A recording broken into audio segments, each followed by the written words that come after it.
Welcome to Florida Gators Live 27. We are 118 days away from the start of college football season. 16 Saturdays left, I believe. I think yesterday was 17 Saturdays left. But man, oh man, it's going to be so long away. I mean, 118 days, like, it sounds short, but it's really not. Or it sounds long, but it's really not, I should say. Yeah, one of my friends the other day texted like, "Wow, college football season's only 2 months away." I'm like, "No, it's not." Like, what are you talking about? We still got like 4 months of this off-season stuff. So, but once we get to I feel like once you get to like the middle of the summer and you got like SEC media days and stuff going on, that's kind of when in fall camps getting ready to start. It's like, okay, we're getting there. But for now, yeah, this is the dog days. Oh, absolutely. I like to wish everybody. Oh wait, no, never mind. That's next week. Sorry. Daniel Barry. Hey everyone, happy Sunday. Happy Sunday to everybody.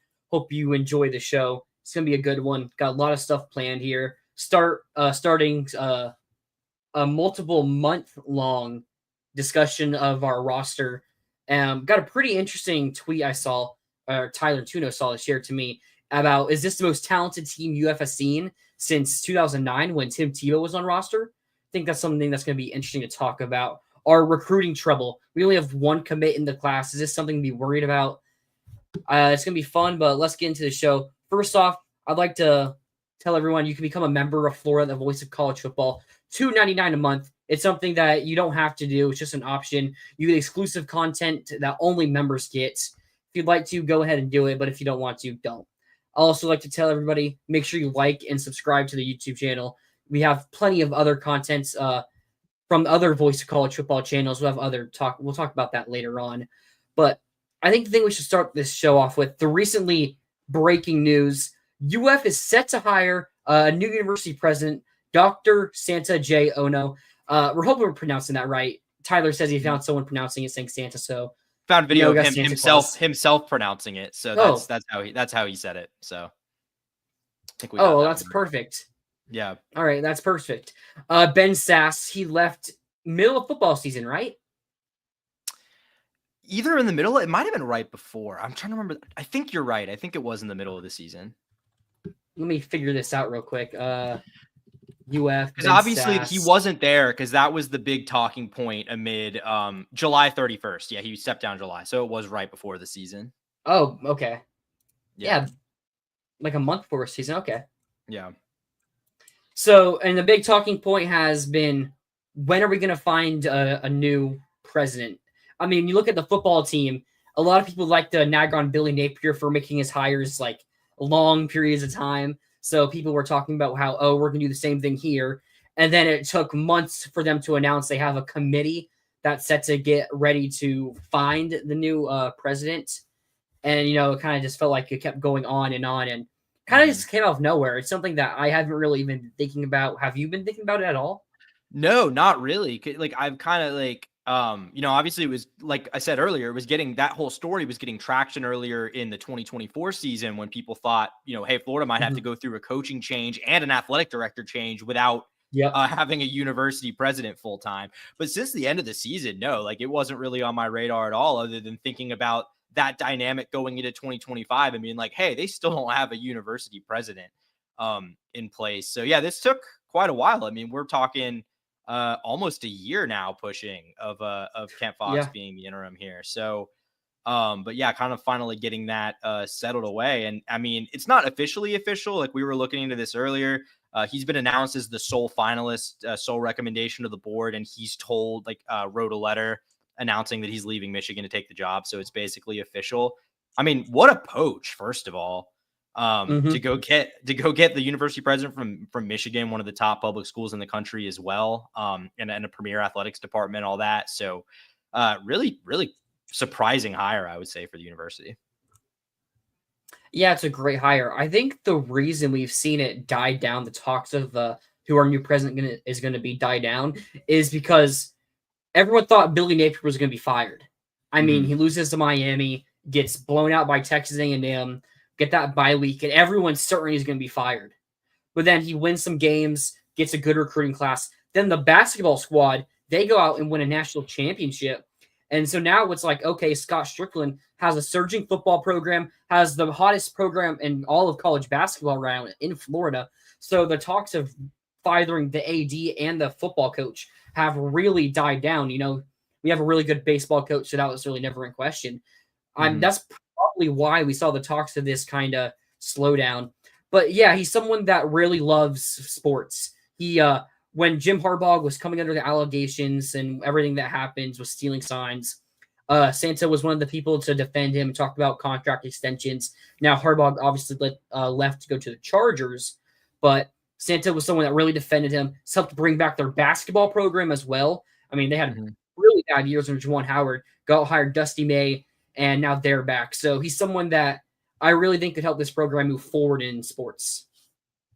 Yeah, not only won a national title while sort of doing some shady business, I guess, as far as the sign stealing goes. Not only that, but Harbaugh was actually in trouble with the NCAA as well during the pandemic for illegally holding practices when they weren't supposed to because of the COVID rules, essentially. So, I mean, regardless of what your opinion is on whether that's a good or a bad thing that Harbaugh did that, it's clearly, I think, demonstrates Ono's belief in the importance of sports and football specifically. So I think in the hour or two since this has kind of started coming out, there's been a lot of excitement I've seen on the timeline from Florida fans. And I think that's a big reason for it, is, having a university president in place that seems to care about sports, because things are kind of falling into place for the athletic department right now. I mean, you've got Todd Golden, up and coming, maybe one of, if not the best coach in college basketball, obviously going to have to put resources into the program to keep him here and support him. And then obviously other sports really good too. And football kind of optimistic, like you said. So it does kind of give me the sense that Florida is pretty serious about maintaining this kind of promising trajectory for the athletic department. Hey, you know what they say, the old saying, if you're not cheating, you're not trying. Yeah. So 100%. That's what my take on Santa is, defending Harbaugh there. But all right, you can move away from that. You can follow the Voice of College Football on Twitter, Instagram, Facebook. I have the link to our Twitter, X as they call it nowadays, here. They posted an interesting graphic a couple of days ago that really caught my eye. I decided to take it. I want to share it, and let's discuss about this. Move the banner. Gabriel Pickup here put his top 10 teams in the SECs. You see Texas, Georgia, Bama, top 3, LSU, number 4. That's like a good consensus, I'd say. Then Tennessee, even after losing Nico, South Carolina, A&M, Auburn, Ole Miss after losing 20 starters, and then number 10, Florida. Yeah. I want to get your take. What do you think of him putting Florida at number 10? I mean, it's hard for me to argue with it because the SEC, I think, is going to be strong as always. I mean, I wouldn't say as I sit here, I'm like supremely confident that Florida is going to be better than any of those teams that are listed above it. I mean, I think not sure I quite get the Auburn hype, though. I think Auburn could definitely take a step forward. I mean, Ole Miss loses so much. Tennessee, just a lot of questions, obviously post Nico. I'm actually really high on South Carolina. I probably would put South Carolina a little even high. Like I'd probably put them like above Tennessee. And then I think A&M, I think you could make a pretty strong case for Florida being above A&M, Auburn, or Ole Miss, like any of those three, honestly. Even though if I were to rank Florida in here, I'd probably slot them like 8, maybe 9, something like that. Like I don't think I'd go a ton higher, but I think I don't see any reason that like Florida can't have a better season than Auburn or Ole Miss or Texas A&M. Yeah, I mean, you look at last year, we finished 10th in the SEC. So that's where we finished last year. But last year isn't going to be the 2025 season. I mean, I look at Ole Miss. It's a team, they had probably their best roster of all time. Yet Florida was still able to pull out a win against them. I mean, Auburn, I get it because Auburn has a really good roster. They're kind of last year just a QB away, really. But like they finished with 5 wins. It's not like Jackson Arnold is some proven QB that's going to help them. That's guaranteed to help them win games. I'm interested with Texas A&M because I really like Mike Elko. but something just doesn't feel right at A&M. I don't know No, if the you can. vibes, 100%. The vibes are weirdly bad there for what was like not a bad year one. Like it was No. fine.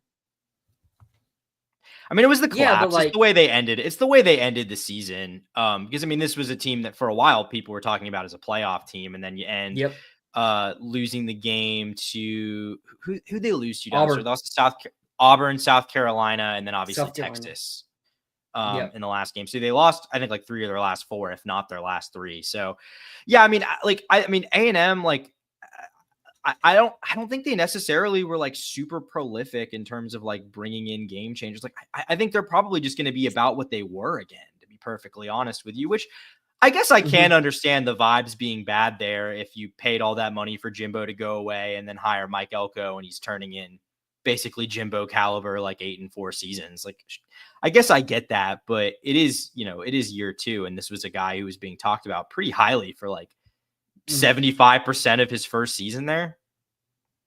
Yeah, my big question is like the defense. I mean, at the end of the year, really, when they started playing like really good offensive teams, or I mean, good offensive teams in general, like they started getting torched. I mean, the Auburn game, they gave up 44 points, like included overtime, but still giving up 44 points to Auburn is very questionable. Then they go lose a first round Shamar Stewart, and then Nick Scordon went in the second round. They lose a couple of linebackers. I know they lost another defensive tackle. Like they lose a good bit from a defense that wasn't great. It was good, but considering like Mike Elko with what he did at Duke, what he did at A&M before he went to Duke as a defensive coordinator, it was really interesting. And then South Carolina, I get it. Lenora Sellers and who's their edge rusher's name? Dylan Stewart. That's right. 2 great players. They lost a lot from the defense though. Kyle Kennard, Nick Warrior. They lost a linebacker, another defensive tackle that went in the draft. Like they lose a good bit from it, but they keep like their superstars. Yeah. My biggest thing here is about Tennessee. Mark here. Yeah, just say, can we address that? I don't think so. No. I don't think so. I have a big concern about their offense. Like I think their defense will be solid, not great. And their offensive line, it was good run blocking, wasn't really good pass blocking, but they also lose like 3 or 4 of their starters on the offensive line. So I'm concerned with that. Aguilar is coming off a mediocre season for Appalachian State. Like I think Nico, worst case for Nico is he's a solid game manager for Tennessee. Joey Aguilar might not even start. Like Mark Linker can take the starting job from him. Like I think Tennessee should be lower. Not only, I mean, I'd almost be willing to bet Merklinger if he's not starting week 1, I'd be willing to bet he's starting by October. If I'm being honest, I think a couple of things. Don't doubt it. Yeah, because I mean, like 2 things about Aguilar. Like, first of all, yeah, like you said, kind of lackluster production for like App State teams that were pretty bad App State teams by the standards of App State, which is a pretty good historically Group of 5 program. And not only that, but like I think it's worth pointing out that UCLA felt the need to go make a splashy move for Nico after seeing this guy in spring ball. I mean, he'll have more to work with at Tennessee, no doubt, but this was a spring portal move. UCLA felt they needed to go pay $1.6 million to a quarterback after like I don't know, man. This never even registered to me necessarily as Tennessee bringing him in as the starter. This almost seemed just like a failsafe unless Merklinger or McIntyre, the true freshman, if one of them's not ready to go. I also like to point out Tennessee's schedule. I don't know if this is a neutral site game, but they either go to Syracuse or it's a neutral site. It's in Mercedes-Benz. Okay, so probably a home game actually for Tennessee in New Orleans, right? Mercedes-Benz, New Orleans. I'm pretty stadium is Atlanta. Mercedes-Benz Stadium is Atlanta. The Superdome is New Orleans. Oh, okay. Okay, yeah, okay. So they play in Atlanta against Syracuse. Syracuse, I like what Fran Brown's doing there. So that's not an easy game. Then week 3, they host Georgia. I mean, Arkansas revenge game from last year. Then at Alabama, at Kentucky. I mean, at Kentucky is a place they struggled even when they've been decent. Then Oklahoma, they host. They go to Florida the second to final week of the year. So it's not a crazy bad schedule or hard schedule. Mhm. But, I mean, Syracuse and Georgia before you get your first bye week, that's pretty tough. So Yeah, we'll I think see. Syracuse is kind of that's a tough open. I mean, we'll see. They lose Kyle McCord, so we'll see what they're like this Yep. year. But obviously, a really impressive year last year for them. And I like Frank Brown a lot. Like, I agree with you on that. So, yeah, I mean, But yeah, I think. Oh, Sorry, I was going to say continue. outside of the only teams on there that I would say I'm pretty confident I think I would take over Florida right now are the ones listed in the top 4 plus maybe South Carolina and then like maybe even more fringe Tennessee, but I'm less confident. Yeah, but the whole point of this, make sure you go follow the Twitter. They're posting a lot of stuff, Instagram, Facebook as well. Ton of stuff there. Go check it out. All right, next, what do I have here? We saw a tweet talking, it was just some random comment on Twitter, but it really arose our suspicions here. Let me find out who it was.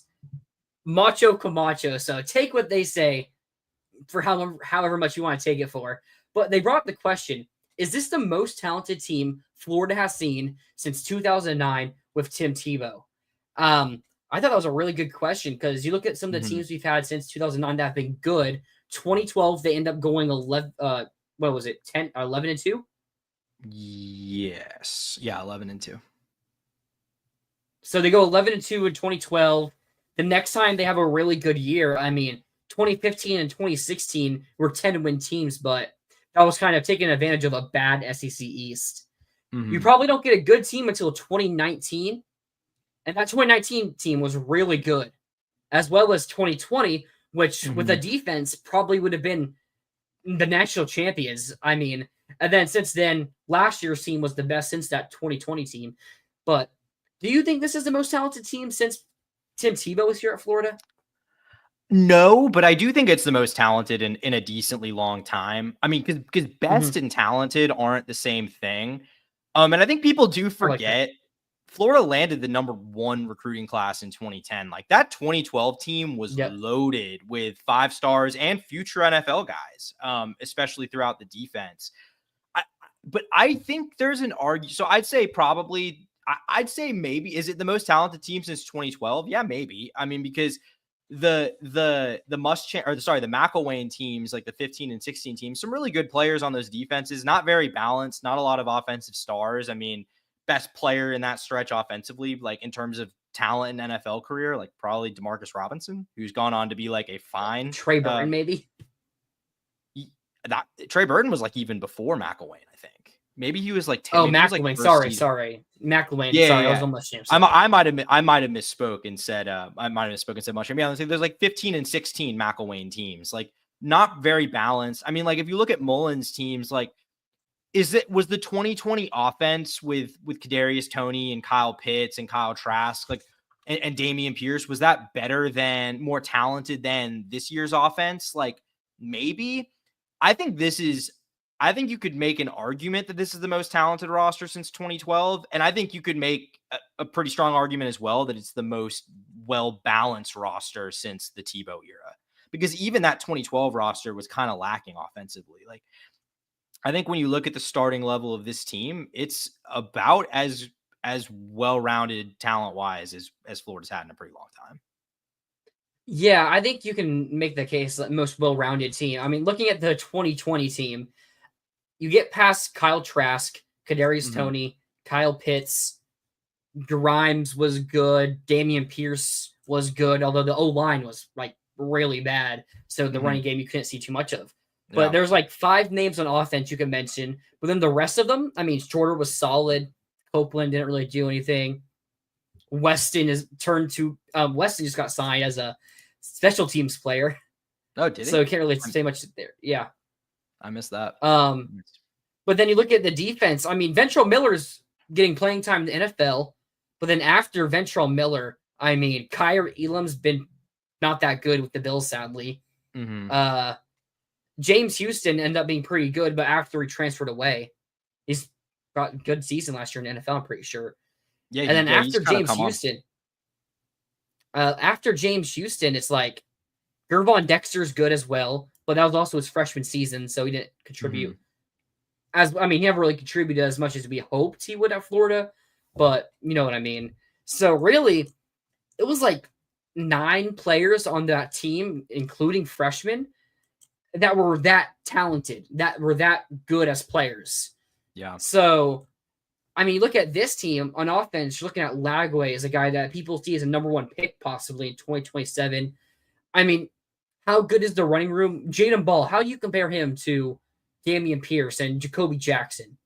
I mean, Pierce obviously was a 4th round pick and injuries in the NFL, some success, but I mean, I'd compare them similarly to Jaden Ball and Jacoby Jackson. Then the wide receiver room, I mean, you have a lot of talent there, but are you going to get better production than you got with Tony, Pitts, Grimes, that you have with Sturdivant, you have with both Trey and Dallas Wilson, Aiden Mizell? The offense probably, I mean, the receivers were definitely better in 2020. We'll see how they end up playing. Van Jefferson was not on that 2020 team. Oh, you're right. Yeah, he was on in 2019. He was on he was like, but 2019 had a lot of those guys. Like Van Jefferson was a part of that era of talent. Yeah. Yeah. And then, I mean, the defense, we have a lot more names on defense. I mean, and the offensive line. I think top to bottom, this team is more talented, like pretty clearly, I'd say. But coaching, Dan Mullen's offense was a big factor in that. And the top heavy, I mean, Kyle Trask and Kyle Pitts were were in the top 10 of the Heisman. Trask was a finalist, and Kadarius Toney was a 1st round pick. Are we going to have 2 top 10 players in the Heisman? Are we going to have 2 1st round picks on this team? I mean, it's possible with like Banks and Sapp and Barber, Slaughter, Trey Wilson. I've seen go in 2nd round, but I don't know if you're going to have a top 5 pick on this roster. So, what is your like final answer on this topic? I think, because to me it's like, you look at, offensively, like to me I think like an underrated element is the offensive line with guys like Slaughter and Barber, who are gonna go be probably day 2 at least picks, probably, you would think. It's certainly Slaughter. And then, the run game with the receivers, and then kind of throw in the fringe 5-star talent in Dallas Wilson, a thing, Florida hasn't had 5-star receivers in a long time, and Vernell Brown, obviously, too. And then you look at, guys like Caleb Banks on defense, who will probably be a pretty significant draft prospect. Sapp is getting a ton of draft. Sapp has pretty good odds to go 1st overall. Have you seen that?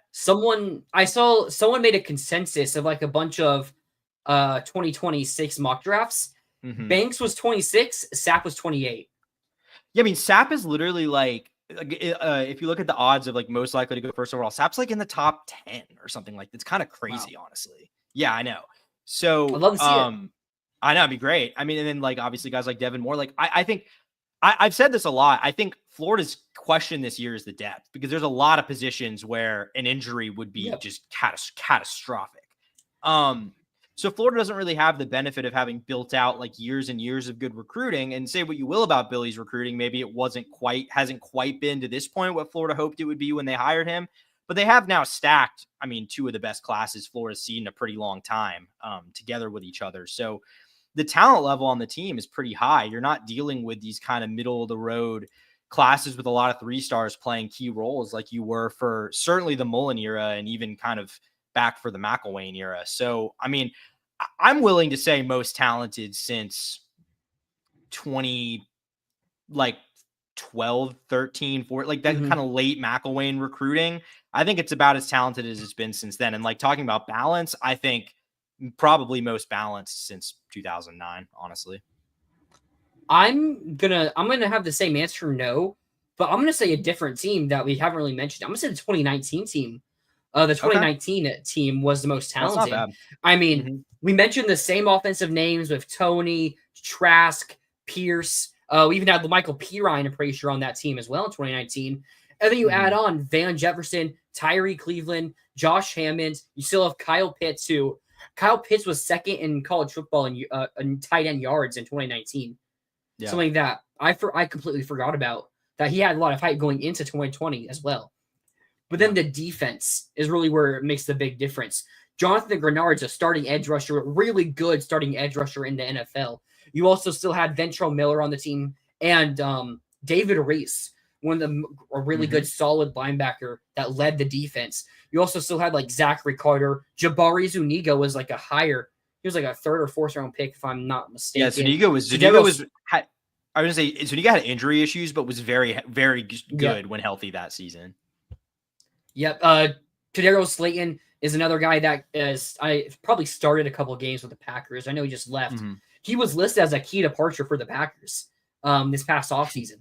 So, and then you also have other names. I mean, CJ Henderson was a first round pick, CJ. 10, 11 pick, right? 11th?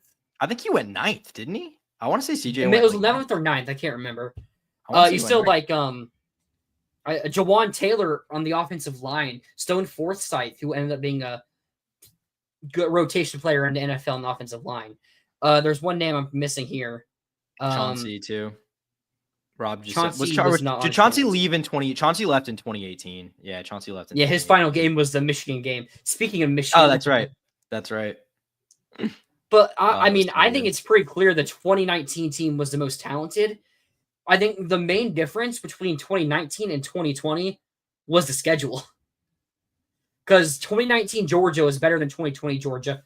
2019 LSU was, I mean, we lost LSU in 2020, but 2019 LSU is maybe the most talented team of all time. I mean, most NFL abundant team of all time. You also had Auburn was top 10. We didn't play Alabama. We played another big game. We did. Yeah, we played. Well, we played Georgia, obviously. I'm trying to think because in the West we only played Auburn and LSU. Were they good? That LSU was still decent. No, they were bad. Yeah, FSU was not very good. That was Norvell's first year when they kind of Virginia in the bowl game. They were top. Or no, that was the year where Taggart got fired. That was the year where Taggart got fired midseason. You're right. Yeah. No, that's 2018. I don't know why it's okay, but we played Miami in the opener. That's right. So it's like we played a pretty decent, difficult schedule. I mean, if you don't play LSU, you're probably talking about an 11-1 team, and that probably makes the playoffs. Like, I think that 2019 team is the best and probably most talented overall since the Tim Tebow era. Yeah, I mean, I think there's a fair point to be made there. I mean, the only real thing, like, they gave LSU as good a game as like you could really hope. That Georgia game, they looked pretty overmatched. That was kind of still when Georgia was sort of first hitting its like real stride with Kirby. And even those good Mullen teams just were not particularly close. Well, I mean, it was a 7-point game, if you remember. Yeah. There was in the fourth quarter, we scored. How many did we score in the fourth? We scored 14 of our 17 points in the fourth quarter. And like at the end of the game, Georgia, they had like a third down. Who was the receiver? I'm trying to remember. I mean, it was like a 3rd and 8, and they got a first down on like a clearly incomplete pass. That allowed them to run the clock out. Like, I mean, we were hot if tied that game's into overtimes there, but like that's a close game. Saying, like, it was sort of, but it wasn't very competitive. Like, I don't remember the details. I just remember not being like, wow, Florida almost won that game. Like, that was not how I felt when that game ended. I remember I was at that game, and it was like when they called that incomplete pass, like you could feel it was over. But I mean, if we get the ball there, there's no reason to think we couldn't have gone and tied the game even. But yeah, I mean, 2012 greater. I mean, yeah, that's what I think said. About that 2012 team, the schedule. I mean, you played Johnny Manziel in week 2, but that was before Johnny Football took off. That was his first game starting. That was his first you beat him 26. Yeah. And then Tennessee was bad, and Kentucky was bad. I mean, 14-6 win over LSU. How good was that LSU team? That was a good win. LSU was good. They killed a good South Carolina. We killed a good South Carolina team that year. Yeah, 44-11. Lost the Georgia game off the fumble. Jordan. That was like a 6 turnover game for the Gators, I think. Yeah. Driscoll threw like 3 picks and fumbled twice, and then Reed fumbled. It was a bad game. And then FSU with EJ Manuel was their leading rusher as well in that game. I remember that was a really good game. I remember that game. Oh, really? Good game. Well, that was the first time Florida had won against FSU in 2 years. Like they had lost 3 in a row, 2 in a row, 3 in a row, something like that. Yeah. Because they lost in 2010 and 11, like badly, got killed. So which game are you talking about, Rob?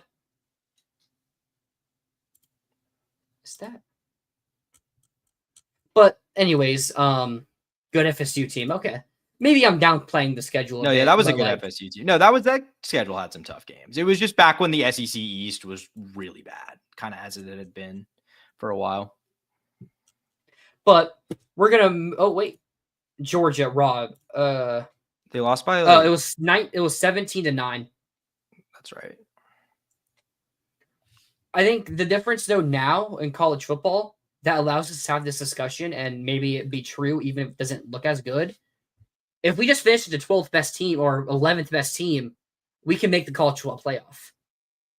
And if you make the playoff, I mean, do you prefer a season where you finish with 11, make the playoffs, and we'll just end it there? Or you prefer 2019 or 2020 where we miss out on the playoffs, but we finish like 7th or 6th?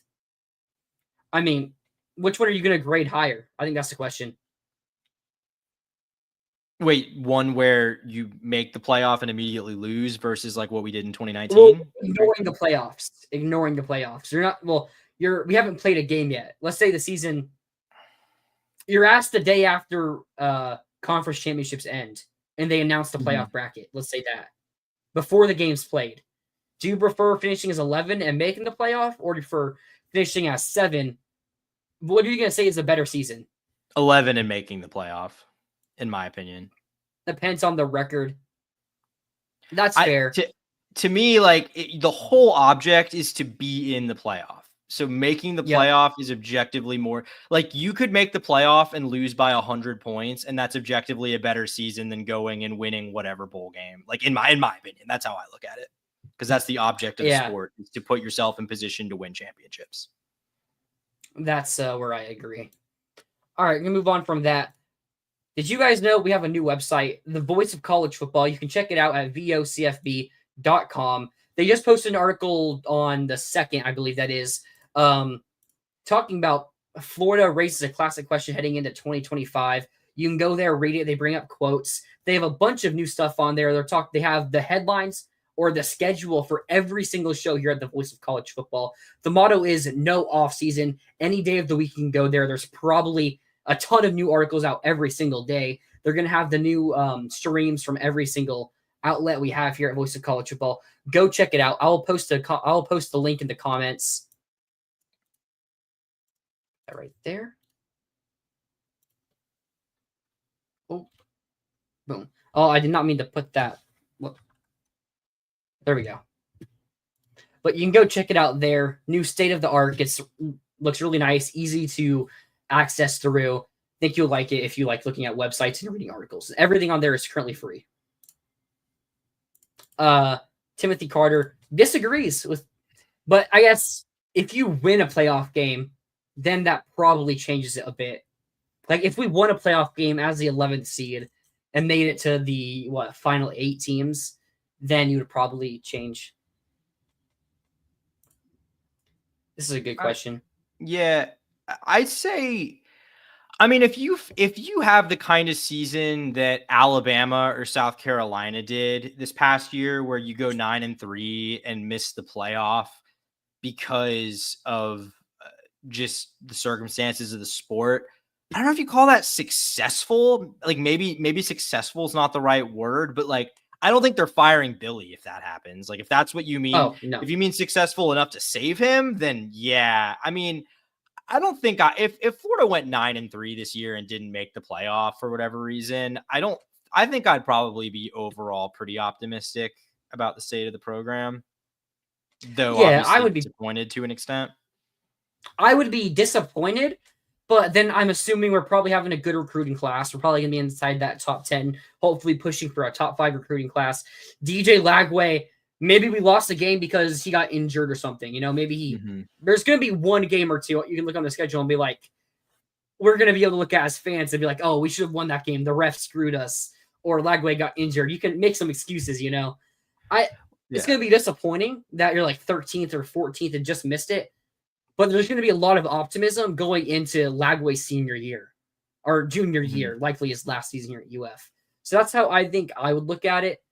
I mean, depending on how you lose those games, because, I mean, Texas, you lose at home to Texas, which would suck, but they might be the number 1 team in the country. Georgia, LSU, at LSU, Miami, at A&M, Tennessee. I mean, probably not Tennessee, but those could all be teams that are really good teams and also in the playoff. Yeah, no, I mean, I just think like with Florida's schedule, like there's so many tough games in there. I mean, if Florida goes 11-1, like they're not just a playoff team; they're a legitimate national title contender. If you go, maybe if you go 11 team. and yeah, like if you go 11-1 or 10-2 in this schedule, like you are in the mix as much as anybody else is. Yeah, I mean, it's hard to imagine that would happen, Mark, just because of the strength of schedule. But I'd say a lot of strength of schedule. What it ends up being isn't necessarily what it looks like it's going to be first week of May. Some of these teams might not be as good as we think they're going to be right now. And depends on who you lose to. I mean, because there are still games in there like Mississippi State. Like if you lose that, like that's a bad loss. So, that's kind of what happened with Bama. Like the loss, Bama and Ole Miss, the losses to Oklahoma and Kentucky respectively kind of sank their playoff case. So here's a question.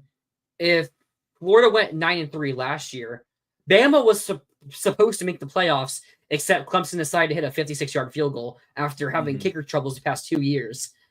Bama would have made the playoffs if Clemson didn't lose that game. Florida at 9-3 with our schedule, we probably would have been above Bama. Could Florida have gone in over SMU? Because the question with Bama was the fact that, it's not the fact that they have really good wins and really good losses. They lost to 6-6 Oklahoma and 6-6 Vanderbilt. If Florida had a win over Georgia, let's say we beat Georgia, and our losses were to Miami and Texas A&M, like those were 2 and the Texas game. But then you have a win over Georgia. Beat Georgia and Tennessee. You would have had to beat Tennessee too. Yeah. So then Tennessee, I guess then you probably knock Tennessee out of the playoff, and that opens up an extra spot no matter what. So, I mean, they would have got in. I'm going to say if we go 9-3, we get in. I know I was talking with some other people who watch a lot of college football. They think next year a 9-3 team will likely get in, and it's probably going to be an SEC team, and I think that could be us. Oh, I 100%. I think what you saw this year where all these 9-3 SEC teams get stonewalled, I think that's way more the exception than what the rule is going to be. I think in most seasons, you'll see a 9-3 SEC or Big Ten team get in, and which conference it'll be just kind of depends which one has the stronger year. Obviously, it was a kind of a down year for the Big Ten, so they didn't really have the contenders. Just whether Florida's in that position where they're the 9-3 team, that might just depend on if the schedule is as good as we think it's going to be and who the losses are too, obviously. Did the Big Ten really have a down year? I mean, they had Indiana, Penn State, I think so. Ohio State. Well, I'm saying the teams that were supposed to be good, like Michigan was bad. I mean, Indiana was fake. I think Indiana, that was like Indiana was a fake good team. So like really they had Ohio State and Penn State, who were 2 really good teams. But like I'm just saying, like compare that to the SEC with Texas, Georgia, Alabama, Ole Miss, Tennessee. Like there were definitely there was a lot more strength in the top half of but the drop off in the Big Ten was tremendous after those teams. So I feel like that's like every year with the Big Ten, where there's a tremendous drop off after those first 4 or 5 teams. Part of that is you still had Illinois, an 18-team league too. That's true. You did have got teams like Illinois. And again, it's an 18-team league, so it's gonna kind of stratify itself into a little bit of like a bell curve sort of thing. Yeah. But yeah. Oh. I'm not gonna bring up these comments from George right here. We'll read them and enjoy them, George, but we can't put them on screen. Yeah, let's just say if you like Call of Duty Zombies, Mob of the Dead, that's what he's talking about there. All right. Let's move on here to the title of the stream. I've been seeing a lot on Twitter, a lot of Miami and FSU fans mocking Florida, being like, oh, you only have the 80th class. Well, Florida only has like the 81st ranked class right now. 1 commit, QB Will Griffin. If you're going to have 1 commit, at least it's your quarterback. And it's at least it's a 4-star guy. It's not some 3-star corner out of Zephyr Hills. I mean, I'm not trying to throw shade there. But it's not some random guy that's just decided to commit because it's Florida. It's your QB that's a good prospect. So the question is, is Florida really in trouble right now with this recruiting class? I mean, quick answer, no. I don't think you can really judge your recruiting class. I mean, you can't really judge a class until the final day, as we saw with last year's team. But I don't think you can really even judge it before official visits start taking place, which some have in May. Colorado was hosting some.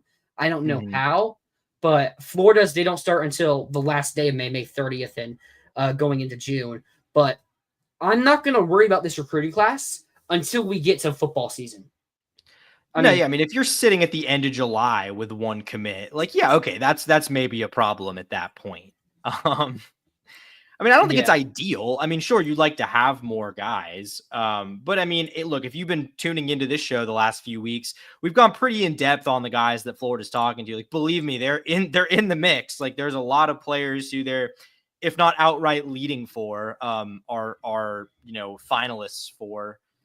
I mean, I think there's an element too of what we saw last year that is kind of waiting and seeing. I think there's probably some guys who just want to see, there's a lot of positive momentum and energy around the program. Like, they kind of want to see it actually materialize into something more than 8-5. I think that's probably true for some guys.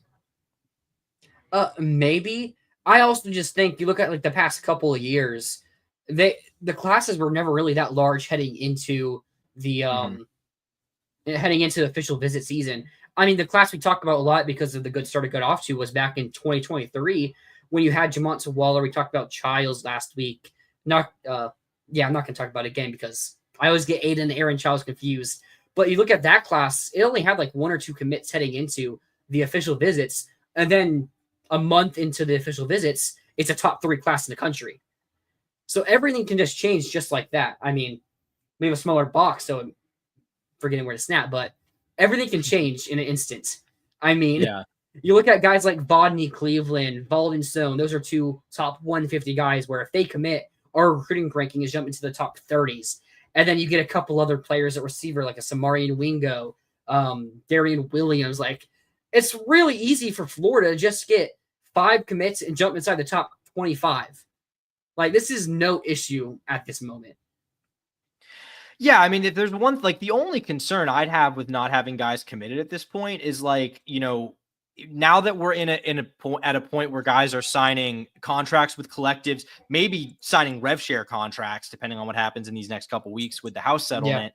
Like, do you worry that, like, it's going to be harder to make moves and flip guys if they're agreeing to contracts? Like, maybe, but I don't even know if that's the case. I mean, as we just saw with Dallas Wilson, like, that stretched out beyond even signing day.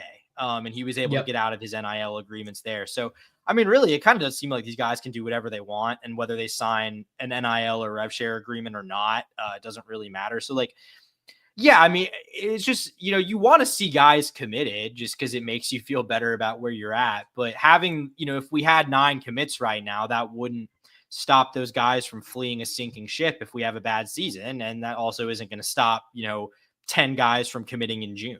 So, yeah, we bring this up because Isaiah Williams commits to his 5th school, flipping from Florida, going to Ole Miss. We'll see how long he does stay with Ole Miss for. But I mean, yeah, that's why we kind of bring this up, because anyone can flip and commit any day of the week. I mean, Isaiah Williams, he was taking official visits, and there was talks that he might not end in Florida's class, and then it kind of just happens. But like, I mean, in this day and age of college football, we saw it to end our season where we went from 54 to 7. You just need a couple of good months of football and some money to come in, and your class can flip on a dime.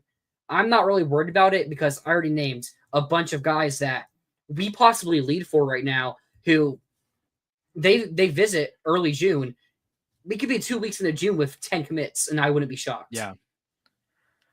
No, I mean, I think by the end of the summer, like, just with all the guys, again, like, just the guys that over the last few weeks that we've talked about on this show, if Florida even closes with half the guys that it seems they're in a good position for, you're looking at probably a top 15 at least class by the end of the summer, you would think. Oh, I mean, assuming they can close with at least just a fraction of these guys they're bringing on campus for officials that they're in good positions for.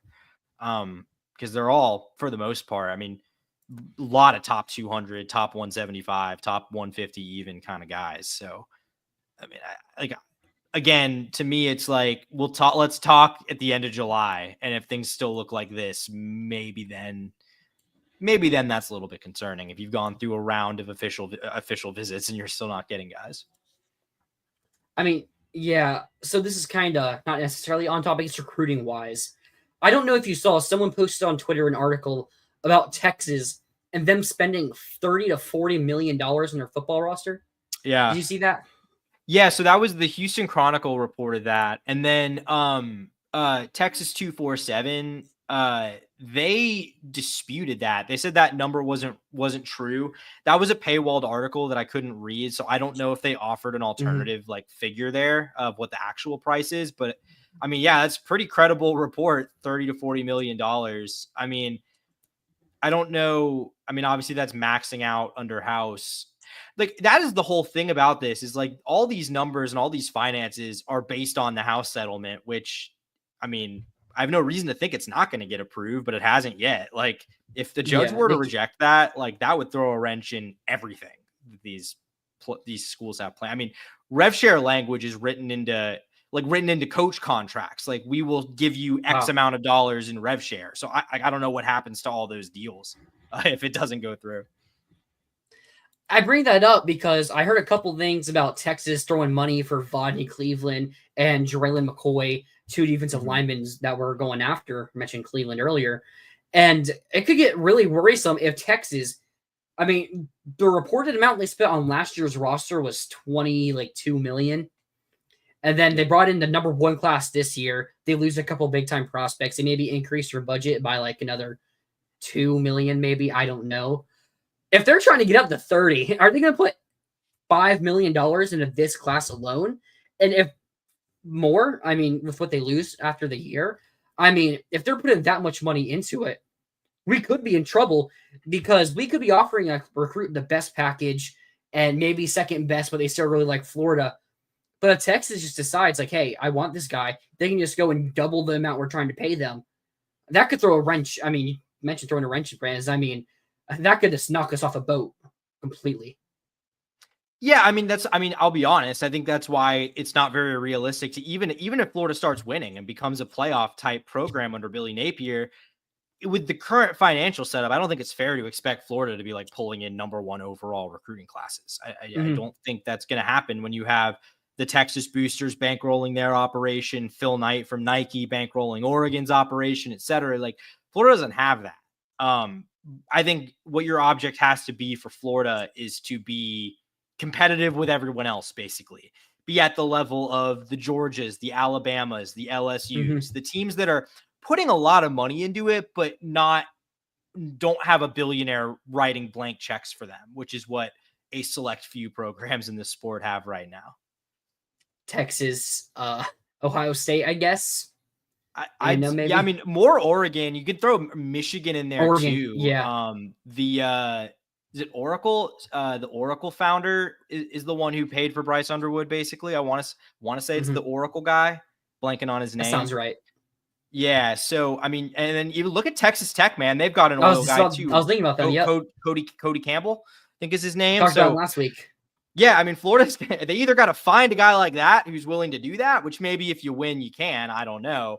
But until that happens, I mean, you got to be kind of realistic about what you're talking about here. You can't expect that these 18-year-old kids are going to turn down like a 2 times contract offer. You just got to put yourself in position to be competitive with the schools that you're really measuring yourself up against. Yeah. So, I mean, looking at this question overall, is Florida recruiting in trouble? No. But if we get to the end of summer and it's still looking like a very small class, you don't have any elite recruits committed or anything like that, then maybe. But, sometimes you have a kid that's closed off. They shut down things 100%, not like Isaiah Williams, and you have them committed.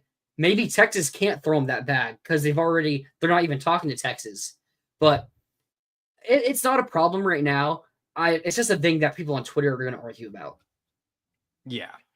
Yeah, I mean, it's literally, I think, just a function of it feels bad to pull up Florida's 2026 recruiting page and see one guy there. But it doesn't. I mean, I would only feel bad about it if it looked like Florida was at a dead end with all the guys that have been targeting, which is far from the case. So, absolutely.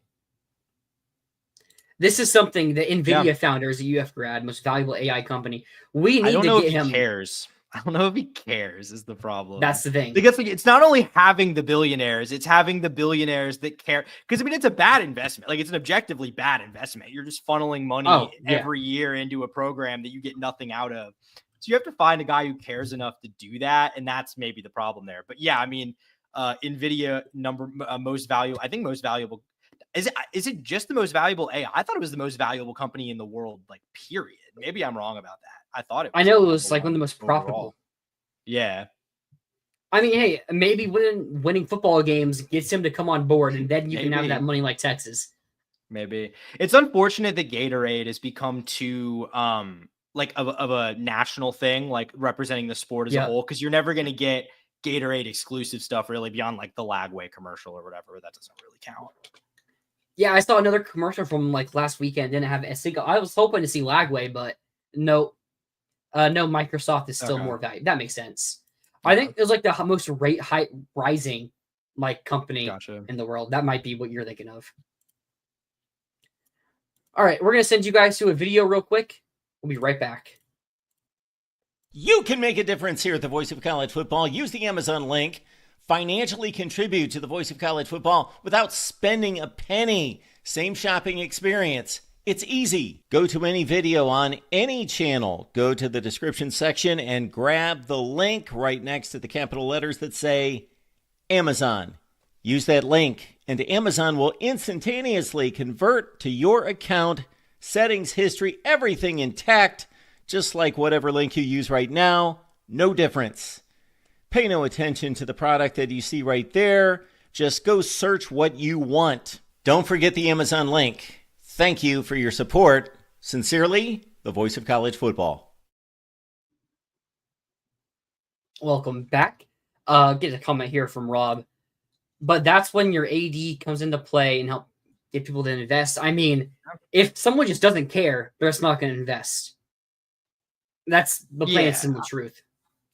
I mean, I think where the AD comes into play is assuring the people who do care that it's worth giving us your money because we'll be good stewards of it. Like, you have to, because there's people that do care, but they're like, I'm not going to give you millions of dollars every year for you to go not get good players and not win games. But so I think that's where, I mean, to me, you got to win. I think I think winning, it's kind of a chicken or the egg thing, but I do think the winning kind of has to, a little bit of winning at least has to come first. Like, a little bit of proof of concept has to come first. But I do agree that is ultimately an administrative responsibility, no doubt. I've also heard that like some of our boosters are more old school and they don't really let them donate to NIL. I heard that there was one booster who was going to donate a good chunk of change to fire Billy Napier when that talk was happening about his firing, that just won't donate to NIL. Maybe it's specifically because of Billy, and that's why, but from what I heard, he didn't want to donate or anything to do with NIL. He was going to put money to fire Billy, maybe even hire the new coach and the coaching staff that comes with it. But coming to NIL and money, I mean, that's what we're talking about, the House settlement about paying players from the why just slipped my mind. Like direct revenue sharing, like revenue sharing. Sorry, this revenue sharing, that's something that can really help us. I mean, I do think winning is gonna bring in more boosters. Maybe some of those guys are more willing to move on from the older ways of college football because they're seeing success and they know to reach that next echelon, we just need a little bit more money, and their donation could be the difference. That one extra 5-star recruit could be the difference in a national championship game. Yeah. I mean, I think it is hard to kind of get those kind of guys. Before we move on real quick, I think it's kind of hard to get those guys to buy into the NIL system when they see what just happened at Tennessee, for instance. I think it's hard to get a lot of these old school guys on board with that. I think when it's rev sharing and they're just donating money to university, not necessarily earmarked for anything in particular, or, to the athletic department, and then you have a little bit more leeway. So hopefully those guys that are willing to donate for like Billy's buyout will donate money that can be used for revenue sharing. UF is always reactive and not proactive. Yeah. I would have the Nvidia logo on the basketball jersey and let companies see the exposure a natty team gets you, and that's UF. I mean, if he was willing to give money, that's probably something they could work out. Is it Pilot? Is that what Tennessee did that with the gas station they that put on the sounds right. field? I think it was Pilot. Yeah, I think that's what Tennessee did. That with sounds Pilot. right. Yeah. All right. We're going to get into a little bit of basketball talk, not too much. Desmond Claude, transfer guard from USC, takes his visit to Florida on Thursday. Saturday or Friday night, I can't remember which one it was. Saturday morning or Friday night. I was hearing everything. He's a Gator. That's what I've heard, but it's kind of been quiet. Now it's only been like a day, so maybe he wants to get home, then make the commitment official. But from everything I heard, it's like a done deal. It's just weird because it's gotten really quiet for like a day, 2 days, which in the transfer portal, you don't want that to happen. That's where everything changes because then it's like he gets a phone call from BYU. And it's like, hey, we're paying Bob Wright $2 million. We're paying DeSantis $3.5 million. Come here. We have a bit more money for you as well. We want one more guy on our roster. So with the transfer portal, things move in a flash. And I would like for him to announce within like the next 24 hours. Yeah, I mean, when you're like seemingly the sole contender for a guy, every day that passes where he doesn't commit is concerning because it's more time for someone else to get in the mix. I mean, I'm with you. I haven't heard a single thing that would lead me to believe that Desmond Claude is not going to be a Gator. But it's just got to see it happen. I mean, I have a hard time believing this is one that Florida would let slip through their fingers. It's a primary target at massive position of need, will come in and instantaneously be one of the most impactful players on the team, I think. Obviously going to see starting minutes if he gets here. I mean, Florida wants him. He's the guard. I mean, obviously getting AJ Brown too, but he's been kind of the only high-level guard transfer outside of Xavier Lee, obviously, that the Gators have really pushed for. So he's the guy. Like, he's the guy Todd's identified. You just want to see him close it out, but I mean, pretty impressed with how they've retooled the backcourt so far, all things considered, obviously, assuming you close things out with Desmond Claude. Yeah, you're bringing in someone 6'6". He adds something that we didn't really have much of last year, someone who's really good at getting themselves to the rim. Like, Walt could blow past the defender every now and then. Elijah Martin, he could bully his way into the paint a bit, depending on the size of the defender. And Will Richard was good at cutting. But none of these guys were really true ball handlers that can make plays with the ball and get past their defenders, maybe even make a cut or a pass outside to the open shooter for three. But with Desmond Claude, that's someone who you're getting. A big knock on him is his three-point percentage was only 30%.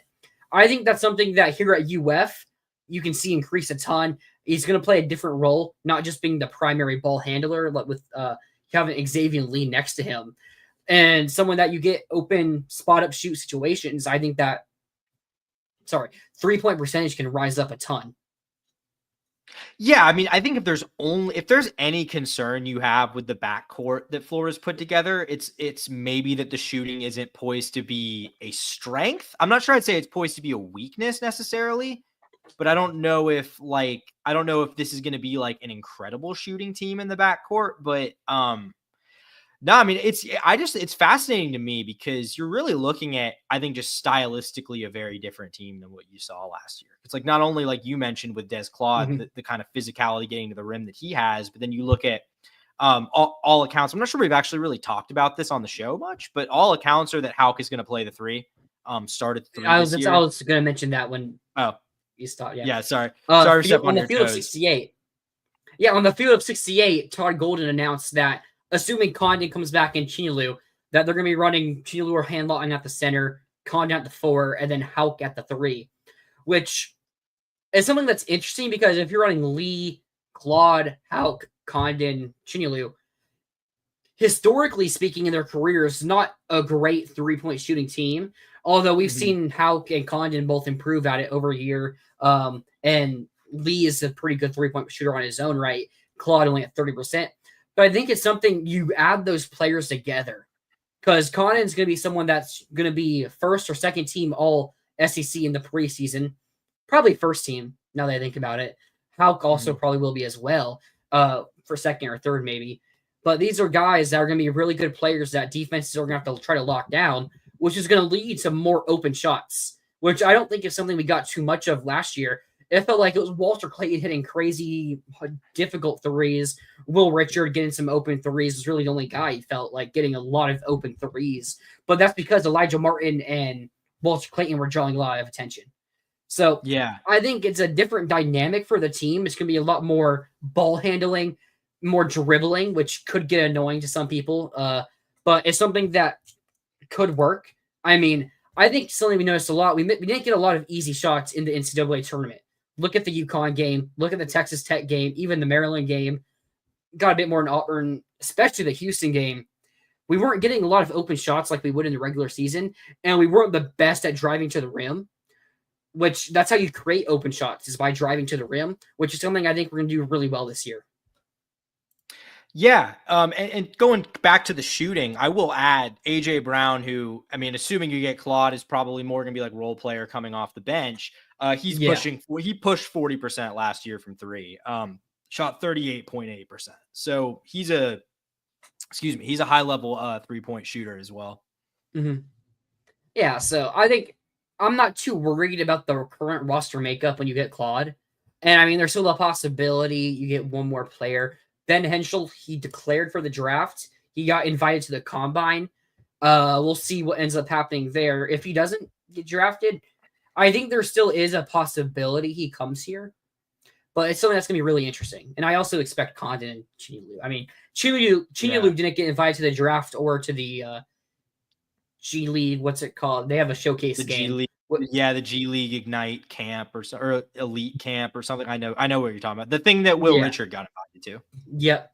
That's what I was going to announce. Walter Clayton, Elijah Martin, Alex Condon, and Ben Henschel, I just mentioned. They all got invited to the combine. Will Richard didn't. He's going to be in that invite camp where he can get a potential invite to the combine. So I'm hoping for him that he can get that invite. I mean, I think he's someone's at 6'5". He plays good defense, can shoot the three ball at a pretty high rate. I think he's somebody who could get a role and get invited to the combine at this camp. Maybe not, because I feel like it's going to be a lot of solo ball. Like, players are trying to focus on themselves. This isn't a team sport here. This is you trying to get yourself put on the spotlight and get invited to the combine, which maybe Will Richard being more of a team player that shows out the teams and makes them invite him. I don't know. Yeah. I'll just say real quick on Henschel. Obviously, would be a huge addition if Florida got him. I would say most of the smoke I'm hearing right now is that he's probably going pro. Yeah, kind of regardless. Like even if it's not a good draft, Or can you come back from the NBA if you get drafted, or is it just you can declare? I'm not sure what the rules are with like Australian and foreign players. Yeah, it gets really weird. I get, point being, from what I've heard, it sounds like the expectation is that Henschel is going to the NBA. But if he doesn't, I would say Florida's probably in as good a position as anybody is. Do you think that's fair to say? Yeah, I would say he's a leading candidate to go to the NBA right now. That would be my guess. Yeah. But, it's college basketball. Anything can happen. Maybe we get another $1 million raised for the basketball team. Hey. That would be nice. New president coming in. Let's see how much he cares. Oh, yeah. I mean, talk about his the basketball program rising. I mean, he already has a top-tier basketball program at UF. Yeah. Doesn't have to rebuild that. Yeah. All right, let's move on. We're going to start doing our post-spring breakdown. We did it before the spring, where we graded the positions, graded the players there, talked about the roster. But now spring is over. Some new additions. We saw some players kind of break out maybe in the spring game. We're going to do it week by week, position by position. We're going to start off with the QB. I mean, this is the most finite spot on the roster. Everyone knows who's starting there. I mean, it's DJ Lagway. He's already throwing. The videos of him throwing have been released. It's not a question of when he's going to be healthy. I mean, we know he's going to be healthy. I mean, looking at the starting job, there's not much to talk about. I mean, Lagway probably as good as it gets in returning QBs this year. I mean, Nussmeier, he had some flaws last year. Drew Aller couldn't really do it well in big games. You have like guys like Lenore Sellers and Arch Manning coming in. Cade Klubnik. Yeah. Klubnik's maybe my Heisman favorite right now, if I'm being honest. If I had to pick a preseason Heisman favorite, I might be on team Cade Klubnik. Which is crazy because I'd given up on him. Sorry, going into last year. Yeah, me too. I mean, even after the Georgia game week 1, Oh, Like, no, I was like, this guy's not the answer after that Georgia game, but I think he's the answer. yeah, I think a lot of people have really changed their minds like that over the the 2024 season. But if you're looking at starting QB grades, it's an A+ or an A, depending on how you want to view it. I mean, if you want to be some notch, it's like, okay, his injury concerns and maybe some accuracy issues, so you only give him like an A. But if you want to look at, oh, he was only a freshman and he was doing a lot of this while injured, then you probably give him an A+. Mm-hmm. I mean, so what do you say, A or A+ for starter QB? I say A. I think that's the most fair because again, I'm really high on DJ Lagway. I think he's going to have a good season. I think there were still things that he pretty clearly needed to work on last year. There were a lot of freshman moments. I mean, I think he improved every week, like in the ways you like to see. Obviously, derailed by that injury a little bit. I mean, I think it's an A because there's not really, I mean, there's a very, very short list of guys I might rather have start a game for me on a Saturday than DJ Lagway this year in college football. But I think that A+ just seems a little premature for what we've seen him do, considering it's not like he came, I mean, if he came out and we won those LSU and Ole Miss games with him throwing for 350 yards and 4 touchdowns, like, yeah, okay. I mean, it'd be pretty hard to argue he's not already sitting at A+ level. But I think he pretty clearly has some things that he needs to take a step forward in this season if he's going to be that A+, Heisman contender level quarterback that we think he can be. Yeah, I think a lot of things when you're looking at Lagway's grade is the fact that his potential. I mean, of all the QBs in college football, he's probably top 2, top 3 in potential. I mean, who are the other guys that are looking at as maybe top 5 picks or the number 1 overall pick? I mean, Arch Manning, maybe. Yeah. I don't know if Nussmeier has high as potential as Lagway does. I mean, Lenore Sellers, maybe. But who else? I mean, those Sellers two? is just so raw. So like maybe Sellers, just because if he gets more refined, that could be a really, really good player. But yeah, I mean, who are the other? I mean, you're looking at guys that are like comparable, like you're looking at like Dante Moore, and we just don't know. Like we genuinely don't, like Julian saying, like we just genuinely don't know how good those guys are because they haven't. I mean, Dante Moore started like a couple games as a true freshman. Julian saying we've seen take pretty much no meaningful snaps at all. No. I mean, then obviously guys like Keelan Russell, we'll see if he wins that job as a true freshman. But like, yeah, I mean the like he's not. former, I'm pretty sure it's gonna be Ty Sampson. Probably. I mean, that's what it seems like. I guess the point I'm just trying to make is that a lot of the like recent elite recruits are either unproven or like not even set to start this year. Yeah, absolutely. It's like the potential and the fact that Lagway's a winner. You look at the games he started and finished. Florida has won those games. I mean, it's mentioned in the article on the voiceofcollegefootball.com. Every game Lagway has started and finished, Florida has won. He's 6-0 in those games. So you add the fact that he has the highest potential of maybe anybody in college football with the fact that he's winning games. I mean, that's sky's the limit there. Mm-hmm. Yeah, no, I mean, I think like there's no reason to me. Like, I think the limiting factor is coaching, to be honest with you, barring injury. I think the limiting factor for Florida's offense and DJ Lagway's success is coaching. Like, that's a fair point. Yeah. All right, let's look at the rest of this position. Obviously, the big news in the transfer portal, or some of the big news, was who's going to be our backup. And you know what? I just completely forgot. Who was the QB that flipped from that decommitted from Florida and went to Wake Forest? I completely forgot about this situation until just Deshaun Purdy. Deshaun Purdy, is that? That's his name? right. Yeah. That's right. Yeah. So you look at the QB, the backup room. A lot of talk in the transfer portal was about Florida's backup QB. We went and got Deshaun Purdy, who North Carolina, Georgia, all of the a lot of big time programs were looking at Deshaun Purdy, but he kind of just commits to Florida out of the blue, something that I didn't expect, especially with like North Carolina in the mix, somewhere he could have started at. But he commits to Florida, and then a couple weeks later, a report comes out that he thought he was to compete for the starting job. I mean, we talked about it back then, how ridiculous that was, but ends up entering back into the transfer portal, or stayed in the transfer portal. He just committed, I think. And then goes to Wake Forest, where I assume he's going to start. But then we had to go back in and look for a new QB.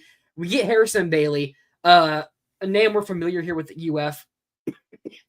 played for Tennessee, went to UNLV and then to Louisville, if I'm not mistaken. Someone you're looking at as a backup QB is kind of a stereotypical NFL backup. Someone that you're hoping doesn't have to come in, but if he does, you're hoping he doesn't lose you the game, but he's not going to win the game. That's for sure. Yeah, I mean, I think this is, look, this is as good a transfer backup as you were going to get with Lagway already entrenched here as the starter. I mean, the Purdy thing was crazy. I mean, honestly, like, it was like, this doesn't even make sense. It felt too good to be true because it's like, this is a guy who legitimately played well as a true freshman last year. Like, why is he going somewhere where he's not even going to start for 3 years? I mean, he's the same class as Lagway. So, I think, right? That sounds right. Yeah, that is right. Yeah. If anything, he's older. If anything, he's at least he might be a redshirt freshman or might have been a redshirt freshman. So, I mean, that was weird. So the point I'm trying to make is you were never going to get like a guy who would intrigue you as a starter to come be Lagway's backup. But I think the journeyman makes a lot of sense. A guy who's started a few games, played against power conference competition. That's the guy you want. Cause I think, say what you will about Aiden Warner. And, I don't think either of us really want to see a situation where Aiden Warner has to play meaningful snaps for the Gators again this year. No, but I mean, he did the best he could. I think. I don't think he was like horrifically bad, but I think it was pretty clear Florida needed to find someone a little bit more talented, a little bit more experienced to occupy that role this year. And I don't really, I mean, you could say a little bit better than me in terms of how he looked in the spring game because I wasn't there, but it seems like Harrison Bailey is at the very least capable of running this offense at like a replacement level. Yeah, I mean, the thing I'd like to point out, Texas, they just got today backup QB to commit to them, Matthew Caldwell. They only had 3 QBs on their roster, including 4 QBs, including Arch, a freshman, and 2 walk-ons. The freshman was a mid 155th in the composite. So someone that you're not going to expect to be ready day one, I would assume. And they just went and got Matthew Caldwell from Troy, a guy who last year had 1,608 yards, 13 touchdowns, 8 interceptions, and before that never had over 1,000 yards. So they just got him to be their backup. At least with Harrison Bailey, you're looking at someone who has SEC experience, ACC experience. I mean, a ton of experience, was a highly rated recruit, played pretty well in their bowl game against Washington. Washington, I think it was. Yeah, right? I think you're right. That sounds right. I think you're right. So, yeah, I mean, someone that has experience and looking at getting backup QBs, the only guy that I can look at in the portal and be like, okay, he would have been a better true backup that went to a place where he's a backup is Jacob Zena, who went to Texas A&M to back up Marcel Reed. But then again, you're not going to try to pay that much because he's going to make a good nickel off of Texas A&M as a backup QB there. And we aren't going to pay a backup that much. So I think for the situation we were in with how some of our QB recruiting has gone and with what happened with Deshaun Purdy, I think you can look at Harrison Bailey and be like, okay, this was probably the best case scenario with how everything's happened. Yeah. I mean, and you still have the guy in there in Tramel Jones that you're developing for the future, but doesn't need to be an emergency quarterback or something this year. I mean, obviously, like the strength of this room is just entirely hinging on DJ Lagway. Like in spite of everything we just said about Harrison Bailey, if God forbid something were to happen to DJ week 1, I don't think either of us has particularly high expectations for how 12 games of Harrison Bailey would go. I mean, I don't want to speak for you, but I think most of our expectations for the team would be out the window if something like that were to happen. So I'll just put it, I have this as a playoff team right now. If Harrison Bailey's a QB, I'm not even thinking about playoffs. I'm hoping for bowl game. Yeah, exactly. So, I mean, the whole strength of the room hinges on Lagway not having another injury-plagued season, and hopefully that's not the case. But, I mean, if it's, Harrison Bailey has to play a half or even start a game against an SEC team, I think you feel a lot better about that situation than the one last year. Also, is Clay Millen still here? I was going to bring up the rest of the QB room after you finished your Okay, sorry. You can go into what you were going to do. What you were going to say. I mean, look at the rest of the QB room. Tramel Jones, freshman, ranked in the 200s. Someone that he could be a good QB. I mean, you see players in this ranking end up being solid SEC or solid QBs go to the NFL, but it's too early to say with him. And then the big question, Clay Mellon's still on the roster. I mean, he's still here, but like, what does that really mean? I don't know. I assume you don't. So, I mean, would you rather no see insight there? Harrison Bailey or Aiden Warner or Tremelo Jones? I don't know. Would I rather?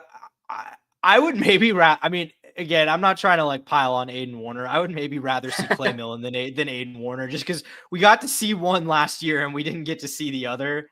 But I think I would certainly rather see Harrison Bailey. And I mean, honestly, like, if it were a situation like that where it's just a lost season, I wouldn't even hate throwing Tremelo Jones in there. Just let him get the experience and roll with the punches and see what you got. If it really came down, dude, get down to like, you're not going to have Lagway for a significant amount of time. Not if it's 1 week against Ole Miss or whatever. Like, not if it's that situation. But yeah, I've had the same thought process. Like, if Lagway gets hurt in like the first couple weeks, yeah, and it's like Bailey isn't going to have any chance at winning these games against Texas, A&M, Georgia, then maybe you try rolling out the freshman there and see what he can give you.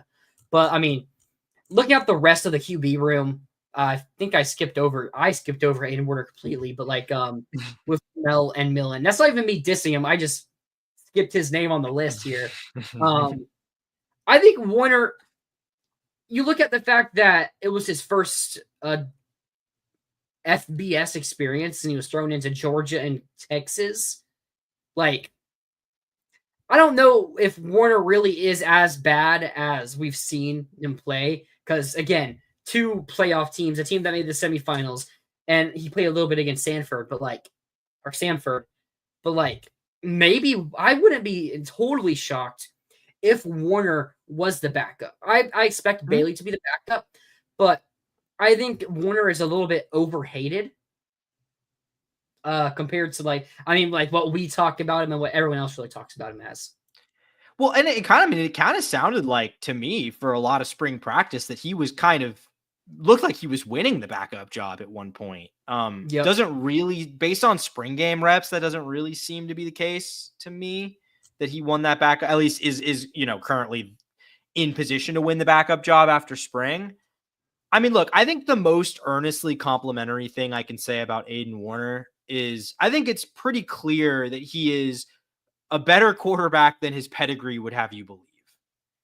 I think a walk-on transfer from Yale who couldn't play at Yale. He clearly, he led a couple scoring drives in an SEC game against playoff teams. Like, come on, I'm not trying to be unfair here.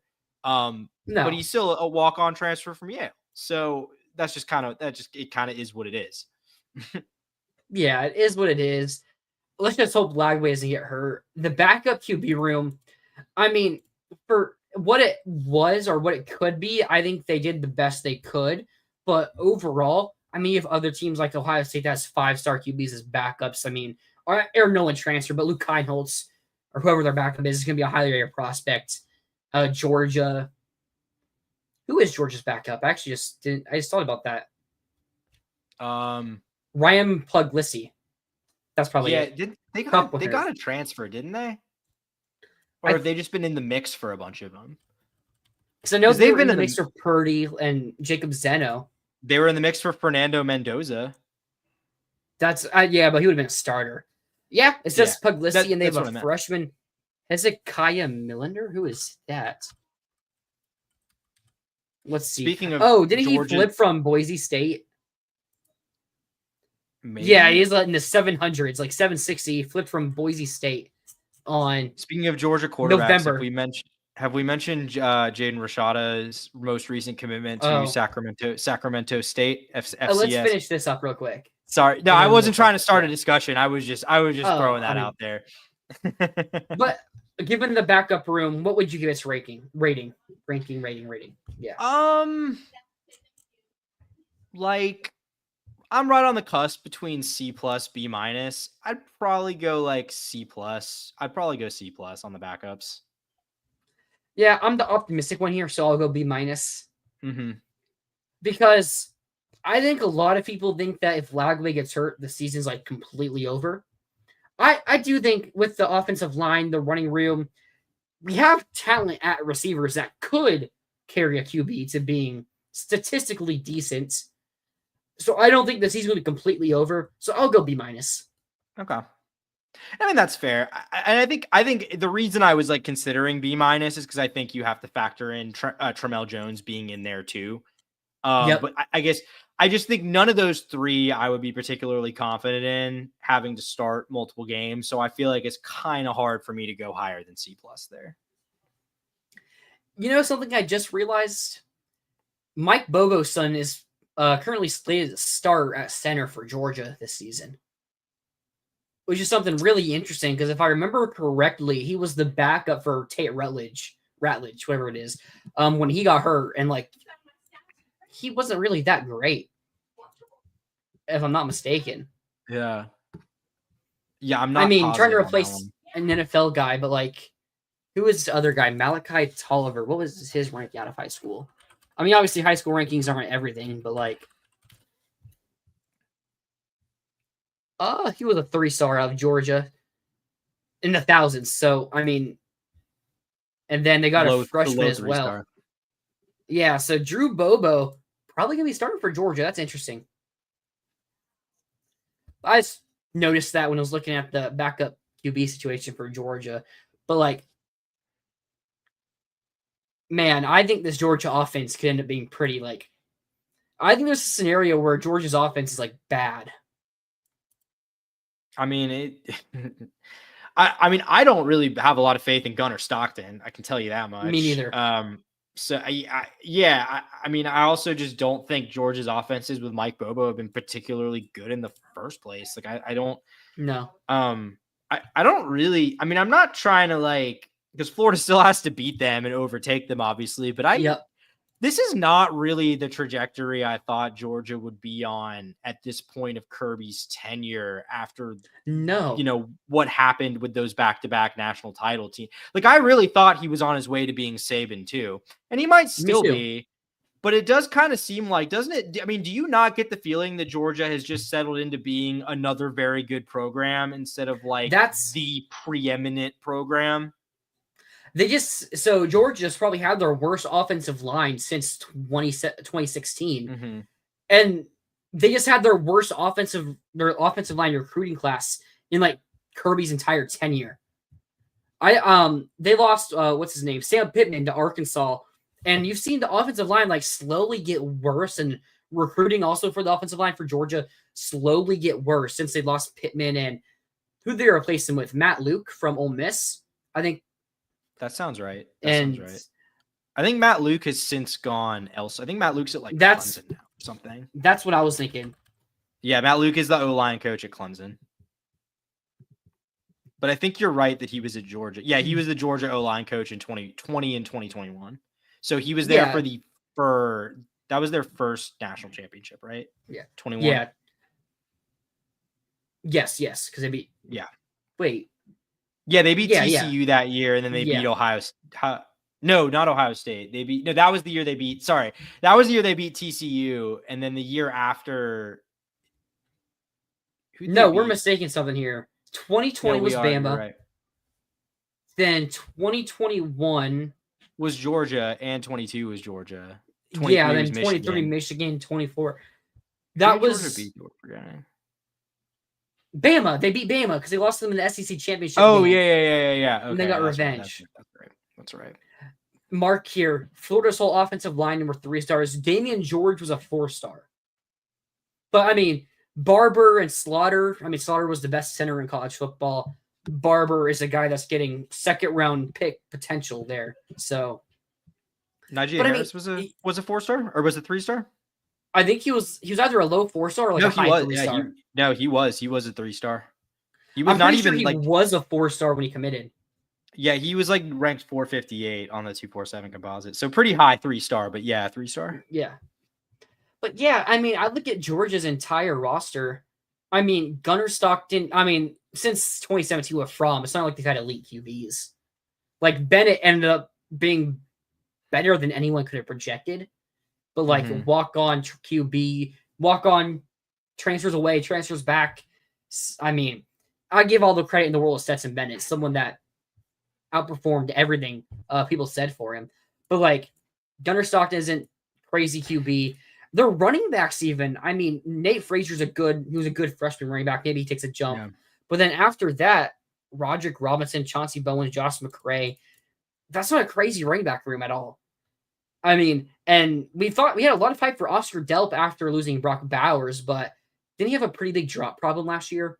And that's kind of what held him back a lot.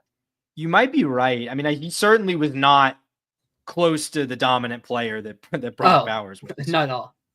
But like they had Lucky Lawson or Lawson Lucky, Oscar Delp, and Ben Uresic from Stanford, and people were like, "Oh, they didn't replace Brock Bowers because you can't," but they replaced his production with 3 really good tight ends, and it really didn't end up.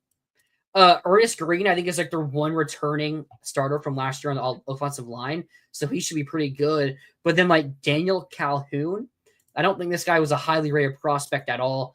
I mean, I haven't really heard of his name. He's currently rejected to start for him. I mean, let me look up what he was. Like, he was probably like a 4-star, but oh, we looked up. That's a baseball player too. 247. Like, yeah, he was a pretty he was in top 113. He was 113th, but it's like not someone we've heard of at all, really. Drew Bobo, and then Micah Morris, another guy that haven't really heard of. And Monroe Freeling, who was like terrible last year. Like, he was only a sophomore, but I remember hearing about Monroe Freeling, like he was terrible for him last year. So we'll see how that goes for him. And they didn't even get a single transfer on the O-line, which I remember there was a lot of talk about. So, and they bring in their worst class. I don't think they're going to dominate in the trenches. Gunnar Stockton isn't someone we're very excited about. I mean, Branch is a do-it-all receiver, could just give him the ball and let him work. But like, they had that with Arian Smith. I mean, maybe Branch isn't as big of a drop problem. Yeah, I was about to say, Arian Smith would have been pretty good if he wasn't dropping the ball. Yeah. And it's like they bring in Noah Thomas. It's like, these aren't star receivers yet. And you don't have a star QB to elevate the receivers. So we'll see what happens to that offense. And even defensively, I mean, the only guy in their D-line that you look at and is already like a big-time name is Kristen Miller. You're used to Georgia returning with like, 2 first-round projected picks and 5-star that's coming in. Like, they have a couple 5-stars, but it's not like Joseph Jonah Ajani is someone that people are looking at right now is like, oh yeah, I would be shocked if this guy isn't a first-round pick. And Xavier McLeod, who was like a mid-range 4-star who originally went to South Carolina, I'm shocked he's projected to start for them, honestly. And it's like, there's just something uninspiring about Georgia's roster. Yeah. Yeah, I mean, it's like for all the recruiting, they're kind of lacking an identity right now, which is weird. Yep. Weird to say that. That's a good way to put it. The lacking an identity. All right, let me do this real quick. You can catch the Voice of College Football Florida not live on your favorite audio platforms, Apple, Spotify, Amazon. I have the link for the Spotify.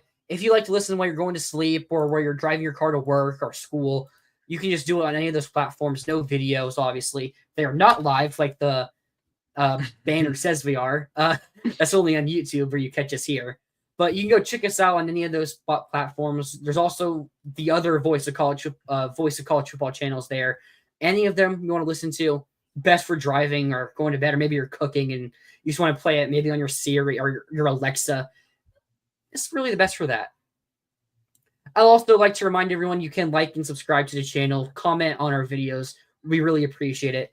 You can also become a member here at the Voice of College Football Florida, $2.99 a month. You don't have to if you don't want to, but you will get exclusive content, footage of recruits, breakdowns. That's what we plan to do. So if you would like to, you can, but you do not have to.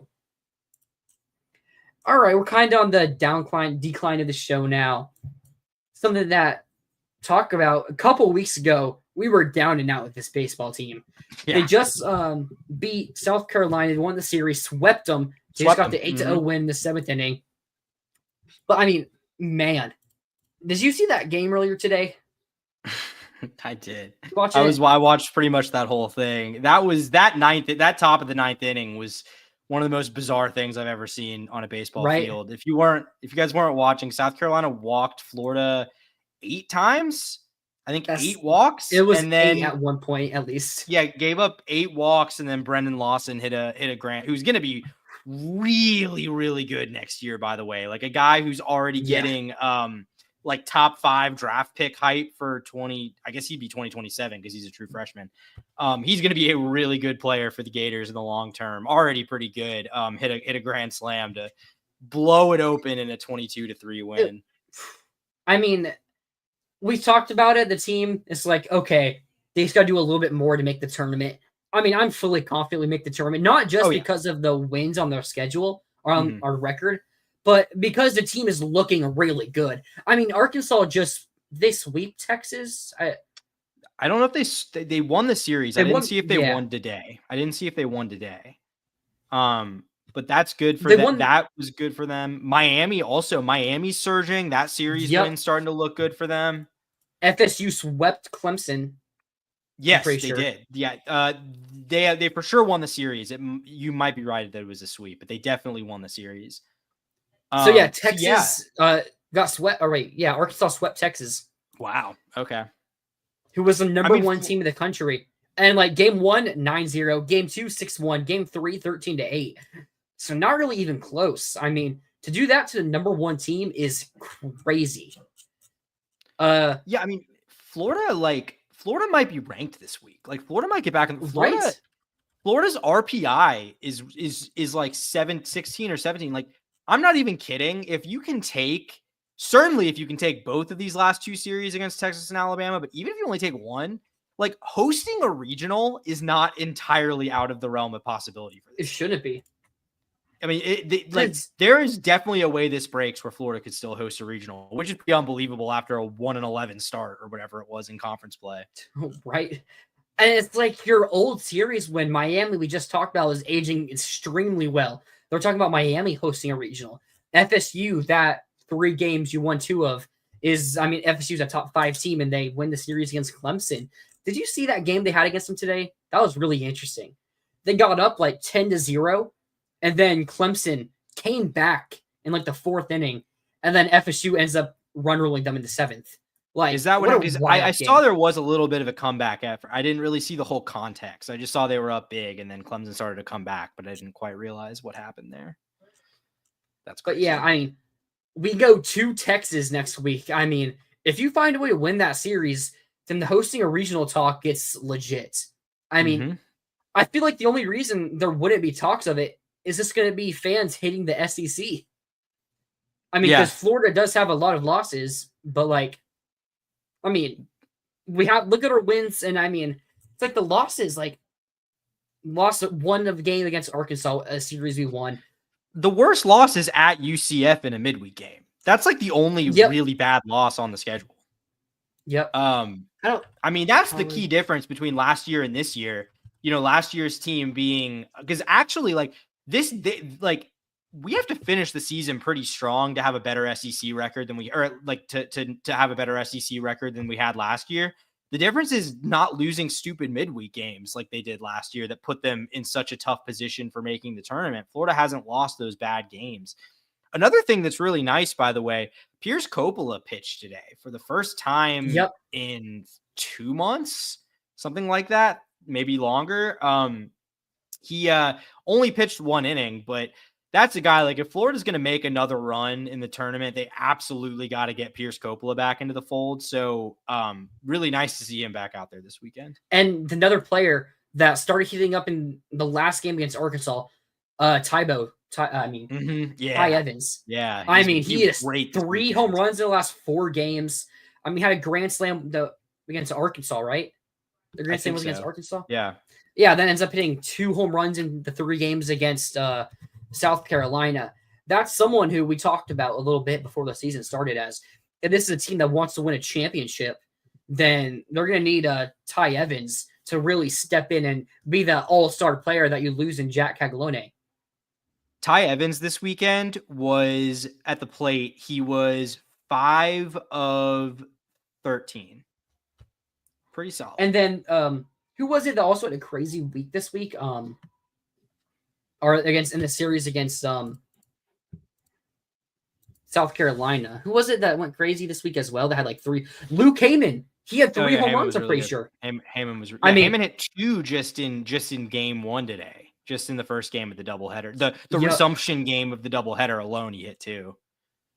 I mean, who was going to get the player of the week? I mean, it's going to be between Ty Evans and Luke Heyman. I think Luke Heyman probably gets it because he hit 3 home runs. They're up to 15th in the RPI. Yeah. So, I mean, literally, hosting a regional is not at all outside the realm of possibility. Like, there is a very real conversation to be had if you can go get that series win against Texas. And even if you take one and then go get the series win against Bama, like, I think it's still a conversation potentially.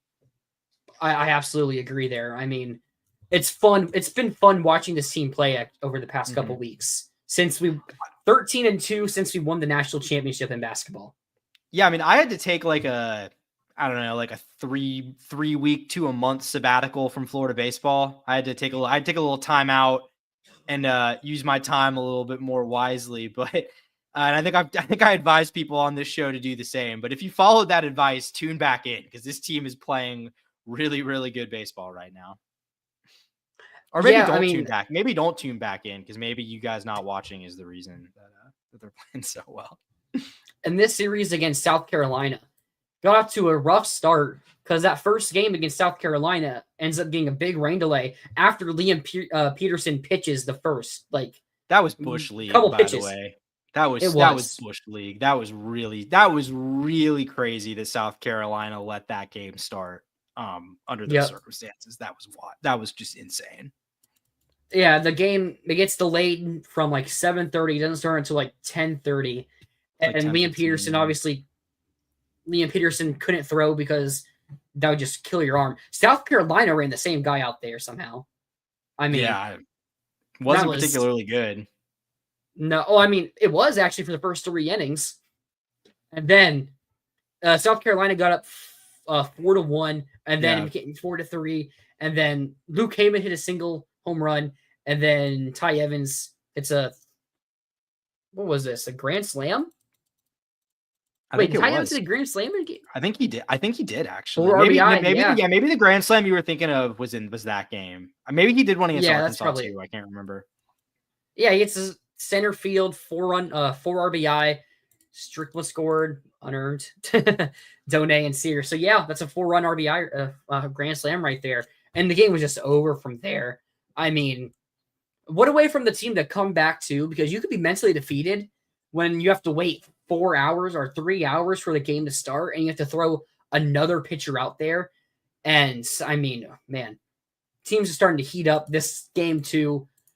I was feeling bad for South Carolina fans at that game because going into the 9th inning, it was already like 10-3. Yeah. It was like the game was pretty much over. And then they walk us 8 times. It's not like we could really do much about it because they just walked us so many times. Yeah, I mean, and with the weather shenanigans, like Florida got into a pretty dire pitching situation this weekend. Like the fact that was that a shutout win in Game 3? Was that 8-0? Was that the final? That's crazy, man. They had nothing. Who pitched? They had nothing. Their arms were completely depleted going into that game, shutting them out. I mean, the bats were really good this week or this weekend. And the bullpen was pretty good too, all things considered. I mean, you had to deal with a lot. I mean, South Carolina's not a very good team. Wait, it's still on the road. Oh wait, no, they don't have the pitcher stats updated. I was like, did we play a complete game? Like, but the stats on here aren't updated. Yeah, Liam went like 84 today though. Coming in. Oh well, yeah, in Game 2. I'm talking about Game 3. Oh, sorry. Yeah. No, I meant in Game 2. Yeah, we only pitched 3 pitchers in that Game 3, Game 2 of today. Polo said only went 1 inning too, and then Jackson Barbary and Christian Rodriguez shut the game out. So shout out those guys. Oh, here are the stats. Yeah, Jackson Barbary went 3.1. He got 3 hits, 4 strikeouts in 3 innings. Pretty good there too. Yeah, he's pretty good. And So Pierce you was get like, Pierce walked a couple guys, but got himself out of a jam in that first inning. Yeah, So it was I think he fine. had 2-run, stranded 2 on and got a strikeout, I think, to Yeah, end he it. did. Yeah. 2 strikeouts, yeah. So, I mean, pitching's starting to heat up, bats are starting to heat up. I mean, this is a team that really can make it back to Omaha for a third straight year. Maybe. Like, you need Pierce to come back and play a major role. I think because like I really don't know. Like, I think Florida can win a regional. I think maybe in a super regional, you kind of find yourself in a tough spot in terms of being kind of disadvantaged pitching wise. But I think Florida absolutely, assuming they're not hosting a regional, like, you do not want to see this team in your regional as the 2 absolutely seed. not. You do. That is, you do currently projected as a 3 seed, but I mean, I'm We got to be up basically to a assuming 2. I'm assuming they're going to be a 2 seed. Like, I don't see how you couldn't be at this point, at the very least, a 2 seed.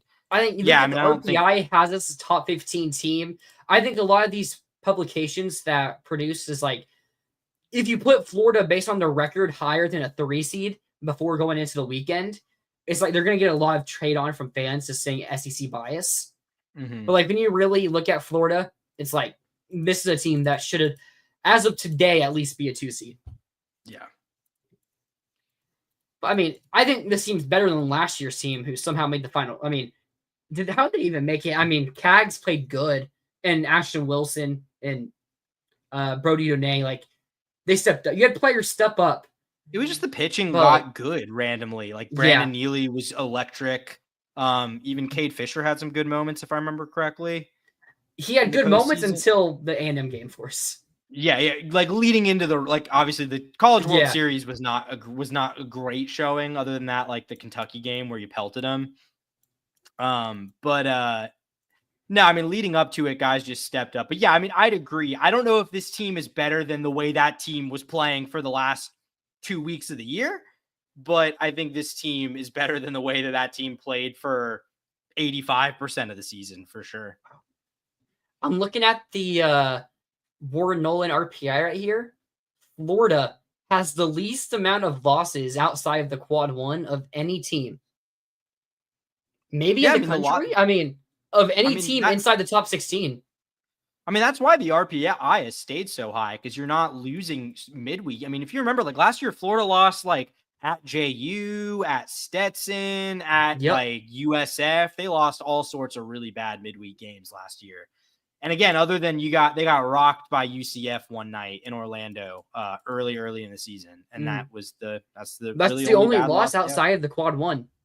Yeah. I mean, what's the argument? I mean, we only have one less quad 1 win than Tennessee. Tennessee's played more quad 3 and quad 2 games. It's like, is Tennessee currently a projected 1 or 2 seed right now? They'll host. I would think. I'm almost positive they're gonna host a regional. I don't think they would be a super. I'm not sure they would be a super host, but I think they would be a regional host. I mean, man, you look at these quad 1, quad 2s, like, we're right there with Tennessee. Like, yeah, we have less. Oh wait, no, that's wrong team. Whoops. We used to have a lot of quad 1 losses. Yeah, which comes with the schedule playing in the SEC. Yeah, I mean, when you lose all those games in those first couple series that they lost to good teams, it is what it is. But they've now won like 10 of their last 11 or something crazy like that. We've won 13 of 15 or 12 of 14, something like that. 12 of 14. Okay, yeah. I mean, this team was 1-11 at one point, and they're now 11-13. So that's pretty good. 13 of their last 15. 13 of their last 15, yeah. So, this is a team I'm starting to get excited about now, like, because they got the bats, got the pitching going. It's going to be fun. I mean, this series against Texas, if they find a way to win that series, sky's the limit. We'll say Colby Shelton is hurt and is probably done for the year, which really sucks. That is, yeah. I mean, obviously we're fine without him this weekend, but don't love that as far as tournament run. It's possible he could come back. There's been he could come back for a regional. That would just be a really quick return for the injury he has. And I've also heard it's kind of injury where you're not always the same when you come back. So it's Hamate or Hame. I'm not sure how you say it, but it's the bone, small bone in the bottom of the bottom of your hand, like there. And yeah, apparently I've heard talking to some friends who played like baseball in high school. I've heard it's kind of an injury that's known for you not being as good when you come back from it. I don't know, like forever, but just like, there's like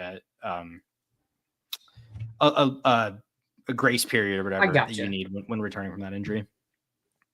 I saw on Twitter earlier a post of Andrew Nembhard in a Gator jersey, and it was about he dropped 23-6 tonight in their win against Cavs in Game 1, the conference semifinals in the East. I mean, Andrew Nembhard's really been a really good player in the NBA, which like feels like his time here at Florida is something you wouldn't have expected. Because he was a good player. Like this was when I covered the team like as a beat writer, so I was around him a decent amount for those couple seasons he was here. Like he was a good player. I thought he had like maybe the potential to be an NBA guy. I'm not sure I thought he'd be like a good starter on a playoff team. That's a little surprising to me. Yeah, but I mean, I'm happy for him. I mean, oh yeah, maybe the Magic could use him. We need guards, so. What did they end up losing? Was that 5-game series, 6-game series? How many games did that go? 5. It was 5, but like the 2 of our losses were really close games. That it was kind of you could tell the difference was the Celtics experience. Yeah.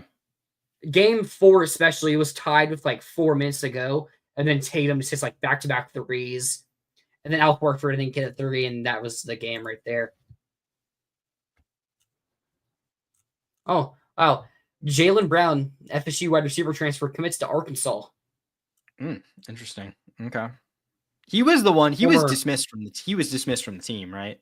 Yeah, he was dismissed. That's right. He was. Yeah. He's a former LSU guy. I remember his recruitment actually. Yeah, I covered his recruitment a little bit back when I used to cover LSU. Was what happened really there? Didn't he transfer? Yeah, he didn't really ever play. He was a high 4-star for Miami. He just never really saw the field at LSU and portaled after 2 years, I think. Maybe 71. Yeah, I think he was there for 2 years. Yeah. Was he at LSU for 2 years? I think he was. I thought he transferred. I thought he transferred like right away. Or am I thinking of someone else? He spent 1 year. I don't know I'm not sure everything is. I'm almost positive he was at LSU for 2 seasons. And then this past year at FSU was like one of their big portal additions and just didn't really do anything. He's listed as a freshman. So he must have spent 1 year at LSU and 1 year at LSU. Yeah. 2023 class. What is Lagway? Lagway was 24. So yeah. 24. Yeah. He was spent 1 year at LSU, 1 year at FSU. Okay. That's right. Wasn't there another receiver? I think he flipped to FSU from LSU in like that same class. They signed 2 really good ones. They signed really 2 good recruits in that class, and him and Shelton Sampson, and neither of them panned out into good players. Shelton Sampson is now at Louisiana Lafayette. Really? Wow. FSU's 2023 class. I thought they got a receiver to flip from LSU. That's the guy, Hakeem Williams. Maybe it was 2022. I'm trying to figure this out. Yeah, I mean, it's possible you're right. I can't. If that happened, I can't remember who it was off the top of my head. Well, I can't find it. Probably would have been before I covered them because I didn't really cover the 2022 signing class for LSU. Maybe he got counted as a transfer. Let me check that. 2023. Got Keon Coleman. No, I don't know. Maybe I'm just making things up as I go. I mean, I think I may have brought it up last week. I've looked at FSU's recruiting classes since 21 or 22, and they've signed like 24 4-stars or 5-stars. Only like 2 of them have been good. With Azariah Thomas being like the only one. Yeah. Was just an incredibly low hit percentage for Mike Norvell. And it's not even like he's getting a ton of them, so you can't. I was about to say it's a low hit rate, and he's also not like landing these guys that regularly. I figured out who I was talking about. Who are you talking about? Sorry, Destin Hill. I don't even remember. That name does not even like really He was ring a bell to me, to be honest with you. 2021. Okay. 2021 class. Is he at LSU right now? Did he just transfer back or transfer to LSU? I guess he did. That's what 247 says. Did he? I think he was committed. Oh, maybe he wasn't committed to LSU. This might, I mean, it says he committed to LSU on December 17th of 2024. So, visited Florida once, according to 247. Huh. I swear he was committed to LSU at one point. Maybe I'm crazy. Yeah, I didn't even realize they got this guy. So they okay, yeah, I did not realize they added him. LSU added a lot of good players on offense, and well, I mean across the board, but they added some good receivers in the portal this year. Rob, softball is heating up too. Yeah, they won the series against Oklahoma, the number 1 team, the 4-peat defending national champions. I'm pretty sure. So they're starting to heat up. Maybe they can be the one to end the streak of. Hey, the basketball team ended UConn's back-to-back. Maybe the softball team can end Oklahoma's back-to-back. Softball is really good. I'm not sure if they're good. Like, and this isn't me saying like I don't think they are. Like, I genuinely don't know if they're good enough to like win the national title. But like, absolutely a super regional host. Absolutely looks they like were a W. 7th going into the week. Yeah, so we'll see how they move. I mean, I would think up into the top 5. Absolutely a women's college World Series caliber team. Whether they're good enough to win it all, I mean, I don't know, but they just beat Oklahoma. So maybe, I mean, sure. If you can beat Oklahoma. All right. We're going to cut it off there. Tyler Netuno, is there anything you want to say before we wrap this up? No, not really. This was kind of I feel like this was a good like housekeeping episode, kind of just cover a bunch of different smaller things going on, touch base as we enter the sort of longest, most boring part of the off season. But we're still finding stuff to talk about and stay excited about Florida sports. Yeah, we're a month away from when we start getting recruiting season, I guess, as Dan Mullen would put it, or not. Did you see Dan Mullen's tweet yesterday or Friday? Wait, what'd he say? I think he tweeted always recruiting. Oh, I think I did see that. That's pretty funny. I mean, I'm sure recruiting is a lot easier now for Dan. Like, I'm sure Dan likes what recruiting is now a lot more than what recruiting was in 2021. May 1st, he tweeted, "Recruiting never stops," which very different than a sentiment after the Georgia game in 2021 when we talk about recruiting and recruiting season. So I guess he's had a philosophical change. Well, to be fair to him, I don't think he was trying to say there that I don't recruit when it's not recruiting. I think he was just saying I don't want to talk about it in a press conference, but definitely not a smart thing to say when like the biggest criticism people have of you is your lackluster recruiting. Yeah. I think he tweeted that because the next day he got his quarterback commit for the 2026 class, and Derek Garcia. Commit high school guy. Okay. Yeah. I had offers from I think they still have Hodge Malik Willis, don't they? Or Hodge Malik Williams. Well, no, wait. Because I know they got Calandria, or was it Calandria or Did they get Calandria, the UVA guy? I think they got someone exciting. Hodge Malik Willis plays for the Raiders now. Hodge Malik Willis is gone. He's out of eligibility. Okay, never mind. They got 2 because they also got Robbie Ashford. Oof. They got 2 QBs. That's it. There's a name. There's a name for you. Robbie Ashford. I mean, hey, he was gonna beat out your guy right there in Lenore Sellers. Oh yeah, forgot about that. Who was, I think it's Anthony Calandria. I remember it was someone exciting. I was like, okay. Yeah, it was Anthony Calandria. They also got Alex Orji. Oh, that's actually good. I like the idea of Alex Orji in a Dan Mullen offense. I actually think that could work pretty well. I mean, yeah, Calandria is going to start. I mean, Orji's a senior and Calandria is a sophomore. I mean, I'm confident Calandria is better than Alex Orji. Well, Orji might be more of a package guy. Like you kind of use him like the 2006 Tebow kind of role. Yep. I can see them doing that. I mean, yeah, but that's going to be exciting. Exciting team to watch. Do they have any like skill position players, sir? Dejon Reynolds. That's right. They got Dejon Reynolds. Yeah, a lot of Milt Mullen is so Elkinsis. great. It's so perfect. So much of Mullen's like transfer recruiting has just been like circling back on guys they either had at one point or recruited at one point and with JoJo Earl. It's really funny. It's you gotta love it. I like maybe Dan has changed in some ways, but he hasn't changed in every way. Yeah, he hasn't changed. Chief Borders. Chief Borders. Yeah, you gotta love it. You gotta love it. Let's see. Anyone else here I can recognize?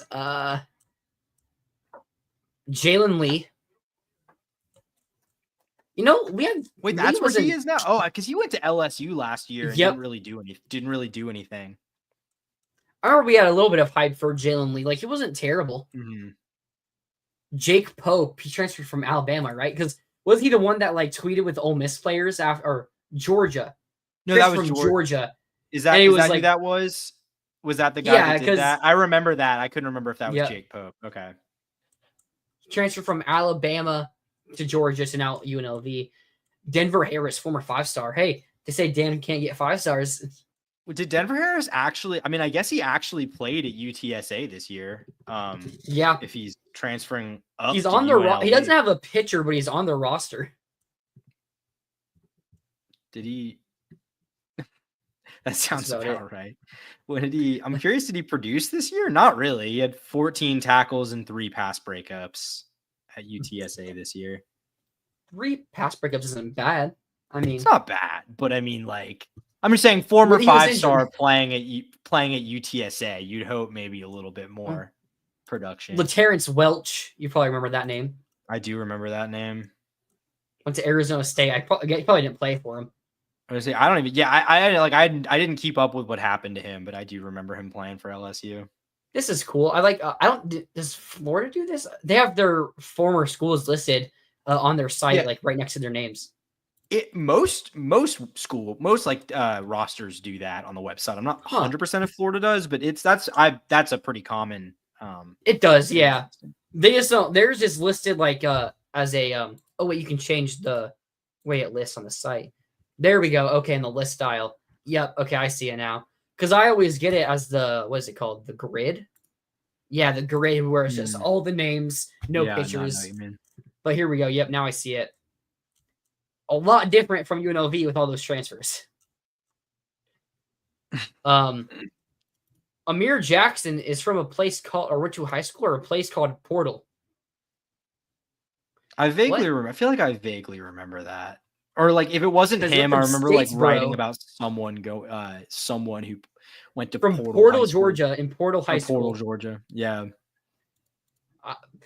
I mean, it's easy to get confused. Someone's gonna think he's in the Portal.